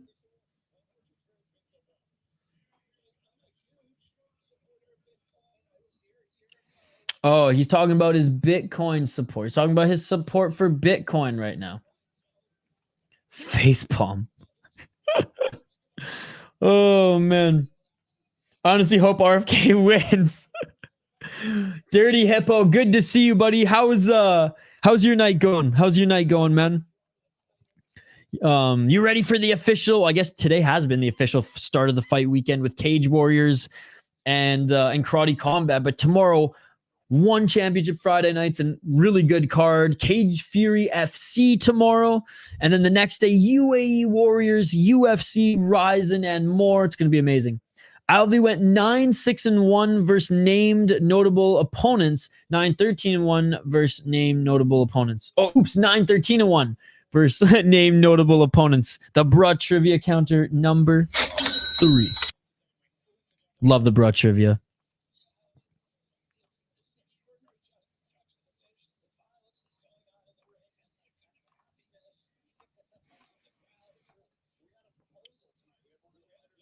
There was they're just Robert Kennedy Jr. saying that it's just a juxtaposition how you got the violence in the pit and everyone cheering and happy out, in the crowd, and then they're like, oh, we also had a proposal. My night's going well. Hope you've had a good stream. It started off a little rough because YouTube's been bugging out. Apparently, I thought it was like my streaming program issue, but apparently YouTube's been bugging out a little bit. And I was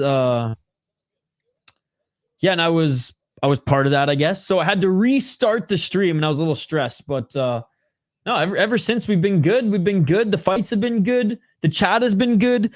I didn't expect to have even a little bit of a crowd for this one. We got all the homies here, and no, it's been good. It's been good. I saw. Well, I've hopped into to Skate Takes chat for a little bit as well. I know they're streaming this too, which is awesome. And yeah, then we're going all day tomorrow, so it should be fun.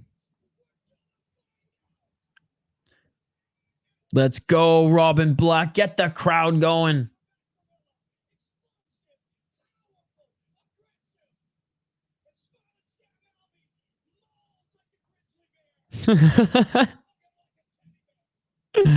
Oh, I know people clown on Robin Black, man. Maybe it's just the Canadian in me because he's a fellow Canadian. I like Robin Black.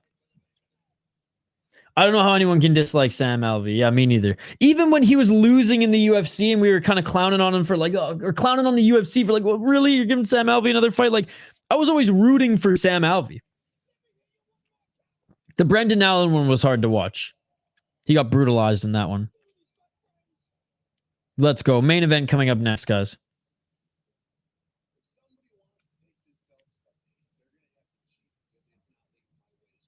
All right, we got the cold open here. I have to say, though, I'm not the biggest fan of the Karate Combat belt. They could, for how crazy the show is, right? For how they've got all the bells and whistles. I just wish they put a little bit more into the belt. Robin Black reminds me of the announcer from the Nathan's hot dog eating contest. Oh my God, you were right. That is so funny.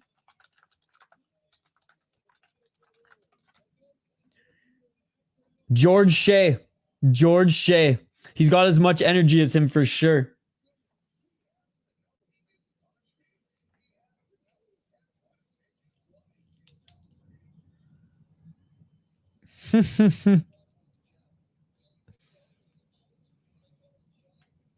All right, so yeah, there's a little bad blood here because, oh yeah, dude, that was straight. I remember that. That was a straight up headbutt KO. I remember we were streaming that one. Robin Black tries to do the most creative shit, so props. I'm definitely not my vibe, but respectable. Hey, used to be a TSN guy too, out of Winnipeg. out of Winnipeg, of all places. My friend worked at TSN Radio with him for a long time. Yeah, that dude is a legend. He's so good. Rest in peace. Was it 1250? Was that the radio station? TSN 1250 out of Winnipeg? I don't remember. But they fired everyone, damn TSN. Even Vancouver's radio station, 1040, that had the second highest ratings of any sports radio station in Canada. Second highest, only to Toronto. For some reason, TSN axed that one too. That one was sad. That was my dream to work there someday. Don Cherry, the GOAT. Let's go. Dude, my favorite bobblehead is Don Cherry. The Cold FX Don Cherry here.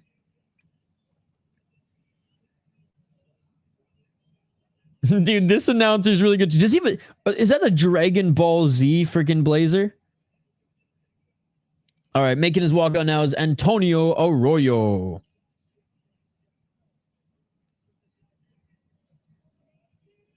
I got to see this guy's blazer again. They're all wearing black belts, but my question is, are they all black belts in karate? I don't think they are. I think it's just part of the fight kit. After the main event, we still got IFC 2. Oh my goodness, that's right. Dude. Oh my goodness. I got to run after this main event though, because I have to do some prep for my Ryzen picks and predictions videos that I'm filming tomorrow with the mighty J Wolf, and hopefully Mr. Grant can jump on that one. And then I might do my UFC picks tonight, or do them first or right after the stream tomorrow for one championship. I haven't decided yet, but regardless, I gotta go for a quick little run before I do anything after this and eat, because I haven't got my workout in. I haven't sweat yet today. Dirty Hippo. The only sweating I did was when my stream bugged out and I had to fix it. I was sweating bullets then. I like Sam's lit hat. Please, sir, I want some more. Hey, what's up, HM? Good to see you. Yes, sir. Gotta love Sam Alvey, man. Smile, baby. My smile doesn't look as good as Sam Alvey's, though. The one rule of Influencer Fight Club is that Isha doesn't stream Influencer Fight Club.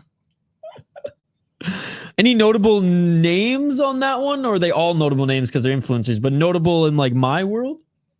At least tonight. Oliver Twist hat. Yep. Dude, my dad rocks those. My dad used to rock snapbacks. But now my dad's been rocking the Oliver Twist hat. It's awesome. And he still has like, I mean, he's gone bald now, but he still has like a lot of wings. He still has a good like thick wing hair going on. So when he wears the hat, he actually looks boss. And then every now and then he'll wear it backwards on the job site. Dude, my dad's like 66 and he still works construction full time. Oh, Mr. Grant, he's jumping in for Sam Alvey. Let's fucking go. You let me know when you're ready, Mr. Grant, and we'll bring you in. Let's go for the Sam Alvey main event. We got Mr. Grant Gregory back on the broadcast. Yep, I don't know if we're what our times are. I'll let you know when it starts on my end. It just started. Yeah, mine's just about to start. All right, I'll give you the time here as soon as the clock pops up. 2 minutes and 55. Yep. Perfect. Let's go. Close. The rematch, the biggest rematch of 2024, ladies and gentlemen. Sam Alvey and Antonio Arroyo. If you told me that last year, I'd tell me you're out to lunch. Or I'd tell you you're out to lunch. But here we go. 2 minutes and 34 seconds. The influencer fights are crazy full combat karate between two randos. Oh, that's funny. Wisconsin stand up. Well, maybe I'll stay on then. Maybe I'll stay on for those. 2 minutes and 18 seconds. It's like watching bar fight with gloves. Maybe I'll stay on for a little bit longer then. Oh, those leg kicks are made Sam Winston. Yeah, Arroyo with the side kicks right to the leg there. Alvey the dog. And yes, Wisconsin, stand the fuck up. 1 minute and 55 seconds. Some feints there by Arroyo. Didn't commit. It's the gold belt. Okay, that makes sense. Oh, there's another kick to the knee there. I was like, wait, does he only have a yellow belt? The champion with a yellow belt, everyone else with a black belt. All right, Sam Alvey blitzing here. Pushes Arroyo up against the wall and continues to throw strikes. Something we didn't see in the last fight there. Ref's going to separate them. Sam's looking slow. I hope he's just trying to draw him in. In fairness, he kind of always looks slow, but that's the Sam Alvey game. Or is he wearing a gold belt because he's the champion? Yeah. See, that's what I thought it was a yellow belt at first, and I was like, oh my goodness, Sam Alvey's the champion. He's only a yellow belt in karate. Because he's got gold gloves on as well. Yeah. So yeah, champion belt. 1 minute on the clock here.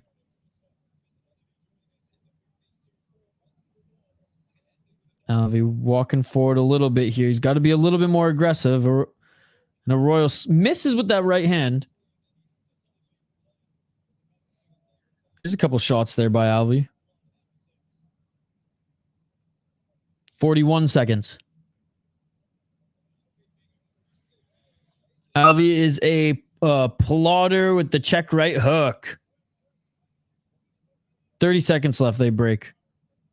And they're saying, watch the clash of heads. Yes, please. I don't want another one here.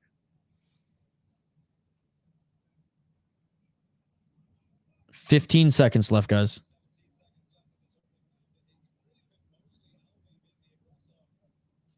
11 seconds. Nice kick there by Arroyo. And Alvey pushing forward. Arroyo clinches on him. Final seconds of this first round. And smiling Sam Alvey, of course, with a big smile on his face at the end of the first round. So his wife's still his cornerman? Yep. All right, how are we scoring that one, guys? How are we scoring that one? For me, it's an easy Sam Alvey. 10-9. Yeah, me too. I love they all got the same hat in the corner. Let's go.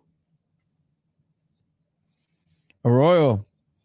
Already huffing and puffing a little bit more than Alvey is here. But he barely did anything that round. I know. And this goes 5 rounds, right? For a title fight? It goes 5 rounds, yeah. Bro, Sam Alvey, he's got this in the bag. I mean, maybe Arroyo's just doing I also DM'd you the rule set in case you were ever wondering. Oh, thank you. Appreciate you. All right, round 2, guys. Let's go. Let's get it all. Alvey already walking forward. They're checking the leg kick of Arroyo. They should have like a little rope ladder. They drop down so the fighters aren't having to waste energy running up a 45-degree wall between rounds. Oh, and a little low kick there by Arroyo on Alvey. Come on, Arroyo. Stop fouling Alvey. Oh, and that was the side kick right to the balls. Dude, there was no way that wasn't deliberate. What's he aiming for? Oh, come on. Yeah, or maybe the knee, but... Yeah, right in the nuts. Right in the nuts. All right, Alvey's back, though. Alvey's back. 2 minutes and 45 seconds. Center of the pit. Arroyo kind of hopping around here. Light on his feet, but he's not throwing much. Alvey is the one who blitzes, but Alvey didn't really land much there either. Arroyo swing and miss with the kick. Benoit balls. Alvey cranking his shit. 2 minutes and 21 seconds. Oh, there's another kick to the knee there by Arroyo. That's been his best tool tonight. Outside low kick by Alvey. Another low kick by Alvey. Alvey going high with that third kick there. Body kick by Arroyo. Yeah, Alvey's going to have to blitz here halfway through the round. Oh, high kick by Arroyo. That was barely blocked by Alvey. I'm connected a little bit. Alvey did check that leg kick to his lead right leg. Dude, I would love to see MVP versus like Wonder Boy in this arena. Oh, yes. That would be fun. There we go, Alvey. Some continuous shots here. Yeah. I really do love that rule because it gives you a chance to win back around. If it's not going your way at distance, right? Yeah. It's designed for continual combat. That's the point. Yep. So things don't slow down at all. 1 minute and 12 seconds. Wasn't a proper check. And just that little flurry there, I mean, made this round like close. Yeah. Don't like how Alvey's mouth is always open. So weird. He's just smiling too much, brother. It's like literally. Oh, spinning heel kick, swing and a miss by Antônio Arroyo. I'd like to see MVP versus Wonderboy in the octagon more. 40 seconds on the clock. And Alvey dragging Arroyo to the ground here, but landing a couple shots.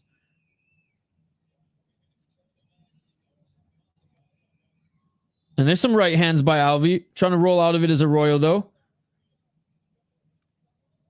And ref standing him up.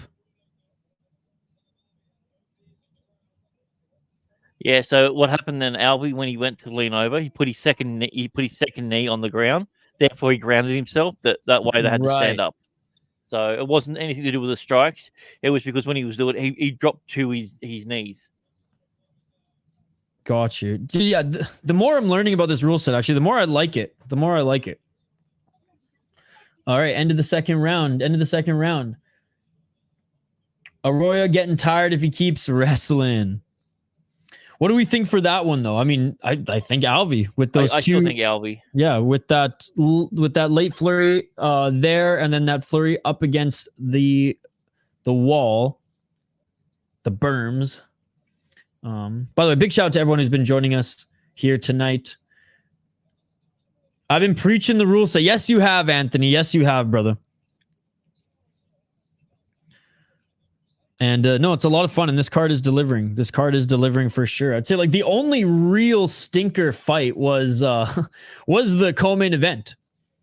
Cristian Pérez, highly touted MMA prospect coming into this, apparently chose karate combat over a spot on Dana White Contender Series coming up, and looked, other than in the first round, did not look good at all.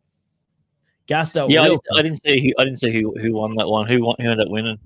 Marquez won. Marquez won in overtime. Right. Okay. And he clearly won. Like, Pérez was gassed, absolutely gassed, and just he kept pushing Marquez into the wall, but did not throw anything. So they were quickly separated. All right, round 3. Let's get it all. Yeah, brandishing Alvey with the second round as well. And Alvey continuing to walk forward here. Make sure you stack up on bonk cone, y'all, because Karate Combat says so. And pushing Arroyo up against the wall here, and Alvey continuing to throw some strikes. Nice left by Alvey. A nice knee by Alvey as well. Down. It was on the way down. His knee was not on the ground yet. That was beautiful. And Arroyo's continuing to cover up, but he's back up to his feet. Let's go, Alvey. What a way to start this round. Alvey's pissed off. Someone's 1 minute and 57 seconds. There's another kick to the knee there by Arroyo. Hey, we're only halfway through the fight now. Yep.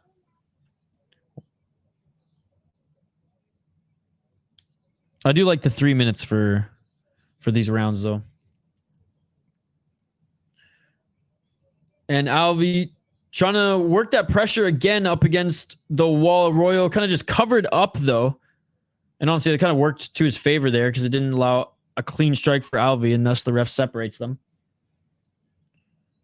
120. 1 minute and 14 seconds.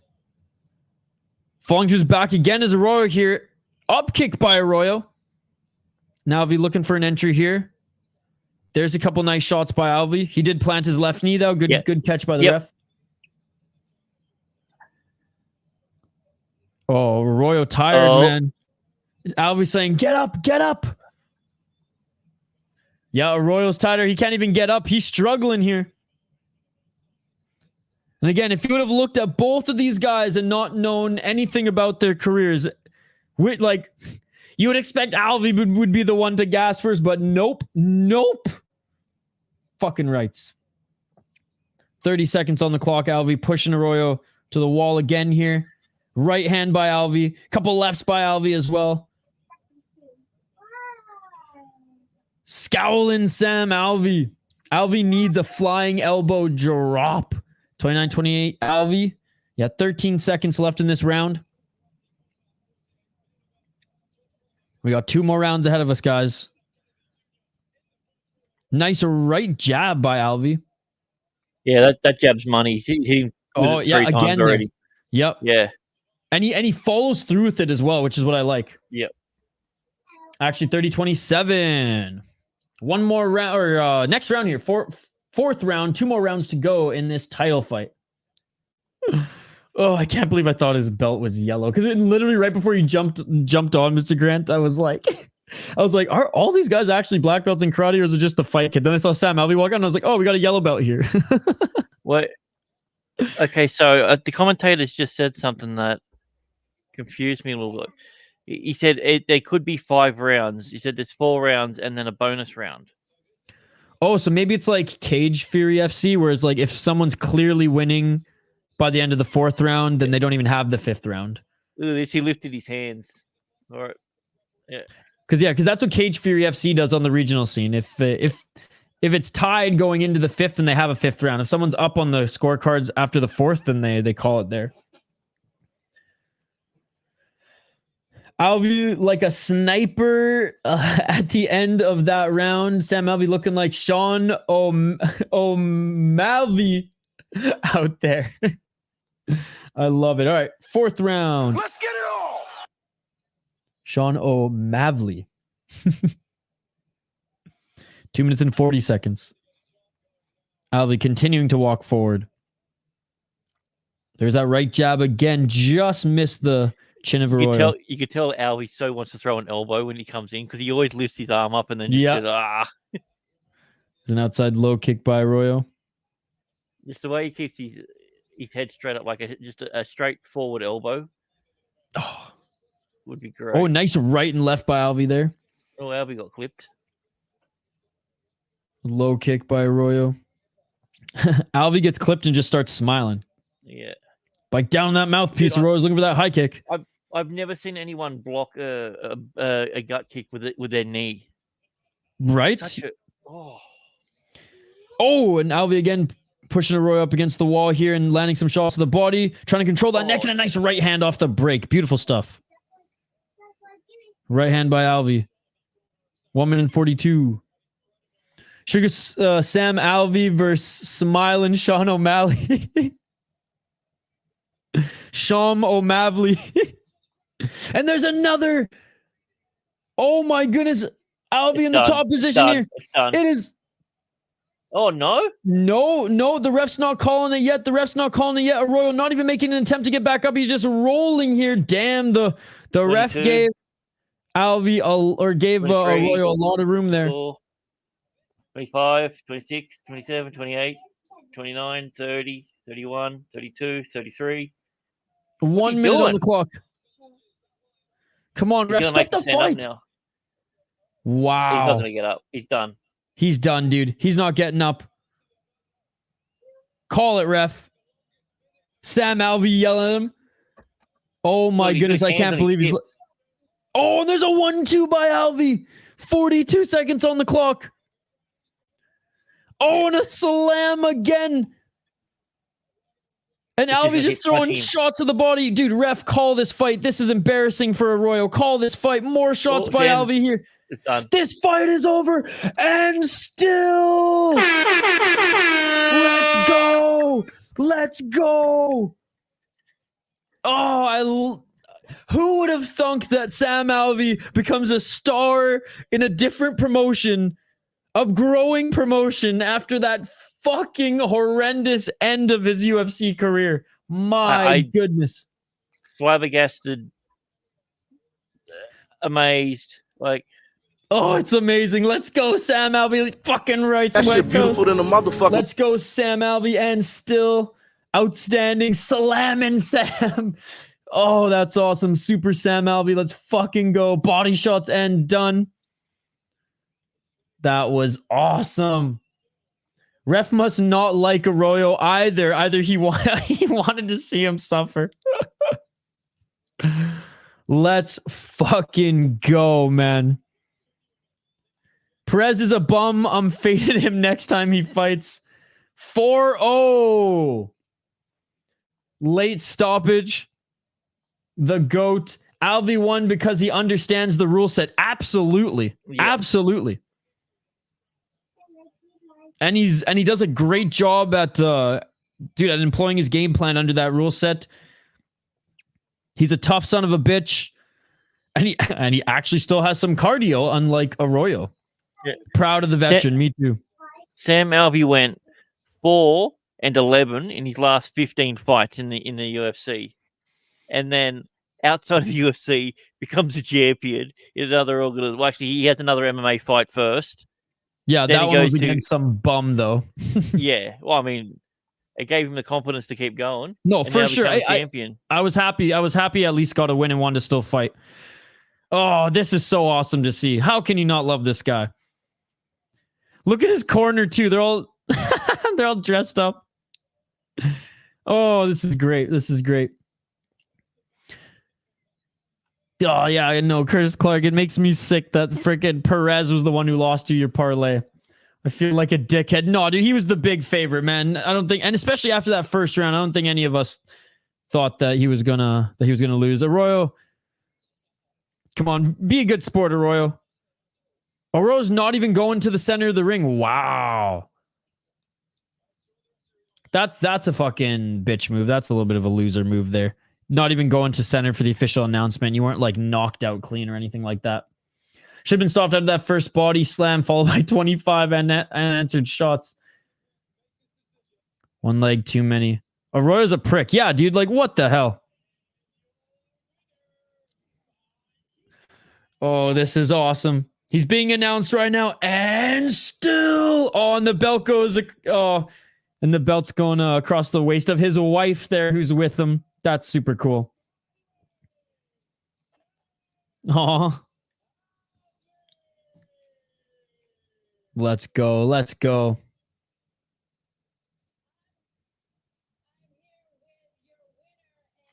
And the karate hottie now. And still Sam Alvey. She's interviewing him in the center of the pit.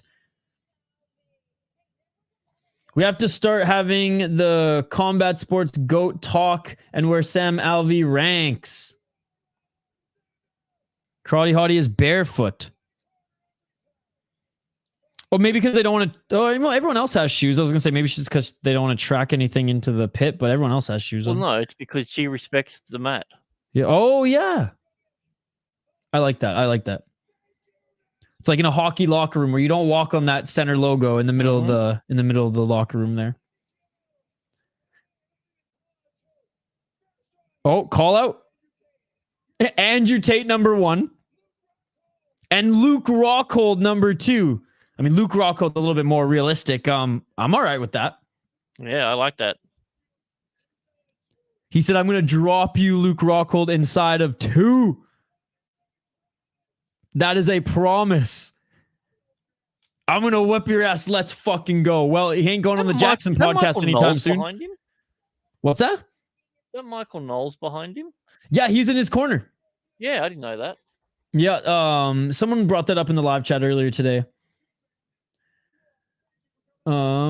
Perfect storybook ending type shit for Sam Alvey. You love to see it. And he's still going. He's still going. Oh, who's the guy without the tooth there? He was on the Ultimate Fighter as well. He was that hairy ass motherfucker on the comeback season who only would guillotine or only would rear naked choke guys. Oh, what was his name? God, I forget his name. But he was like the only fighter who I've ever seen who went, fuck getting waxed before a fight. I'm just gonna fight like looking like a gorilla. The hippo is very dirty. He called someone a punk. I mean, he just got the shit beat out of him. I think he gets an excuse not to come to the center of the pit. Good call out. USA. USA. Look at the guy in the suspenders with the cigar, bro. Fell out of a mob movie. I wouldn't mind smiling. Beat up the guy who bragged about being a sex trafficker. Who was that? Sam Alvey. Or Andrew Tate, of course. Jeez. Andrew Tate will knock you out. Punk. I love it. The dirtiest. Yeah, I didn't put 2 and 2 together there, the bro. My bad. Oh, that was awesome. That was awesome. Robin Black always got the good fit kits around him. Dude, that was awesome. That was awesome. Any closing words here, Mr. Grant Gregory? As I don't think I'm going to stay on for the influencer ones. I got to eat. I got to do some prep for my UFC stream tomorrow. Do some Ryzen prep, and yeah, actually get some sleep because we're getting up early for one Friday fights tomorrow. Should be good. Well, thanks for having me on. Hey, always, my friend. Always. It's good to get some of these other ones apart from the UFC on there, and I enjoy it. And the fact that I've been a huge Alvey fan ever since his Ultimate Fighter run days, and I got a soft spot for guys in the Ultimate Fighter. Yeah, me too, man. And that's what we share a lot of commonalities in our fandom for this sport. But I'd say one of the biggest ones is when we found out we each were hardcore Ultimate Fighter fans, growing up. Yeah, I definitely empathize with you there. Yeah, and it's seeing someone come back when by rights they should have retired ages ago, and just think if Dana actually cut him earlier, on his maybe his 4th or 3rd loss, he could have been doing this longer. Who knows? But he's here now. That's all that matters. Yeah. But having said that, maybe he wouldn't have this opportunity because back then karate combat was, I don't even think was really a thing yet at all, right? Yeah, that's true. So, all I can say is tough fighters. This one 2-0. Let's go. Let's go. All right, we're about to wrap this up. We'll take the last few comments here. Why was Robin surrounded by 15 women wearing the same black dress? Based Robin Black? I don't know. They're his group. He's from his rock band days. There you go. From his TSN radio days up here in Canada. He actually used to be on TSN Radio Winnipeg, Mr. Grant Gregory. My buddy worked with him.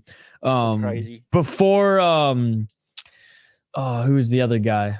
Aaron, why am I blanking on his last name? He just left TSN for Sportsnet. Anyways, the other Canadian sports guy. Robin Black was the only one, which was funny. The bro, never been a huge fan of Alvey, but I've always respected him for taking tough fights. Yeah, you have a good one too. The bro, have a great. I know you got 2 long days of work ahead of you, buddy. But we'll be here streaming if you need a break. To pop in and listen to some commentary and watch some fights with. Alvey 3-0-1 as a dog in karate combat. All right, we're going to take a look at the poll question one more time before we wrap up here, guys. One more time before we wrap up here. Let's see where we landed on the poll question. And by the way, for those who haven't liked the video yet, we are 3 likes away from our like goal. So just smash that like button. Let's get to 25. Who is the biggest star on this card? Alexander Romanov, Aljamain Sterling, Sam Alvey, or Efrain Escudero? Aljamain Sterling, 55%. Sam Alvey, 22%. Romanov was 16%. And Efrain Escudero, 7%. I'm not really surprised with those results. I was hoping Efrain would get a few extra votes there. All right, last few comments here, then we'll wrap up. I know I've said that a couple times now. I'm starting to sound like Bear DeGidio.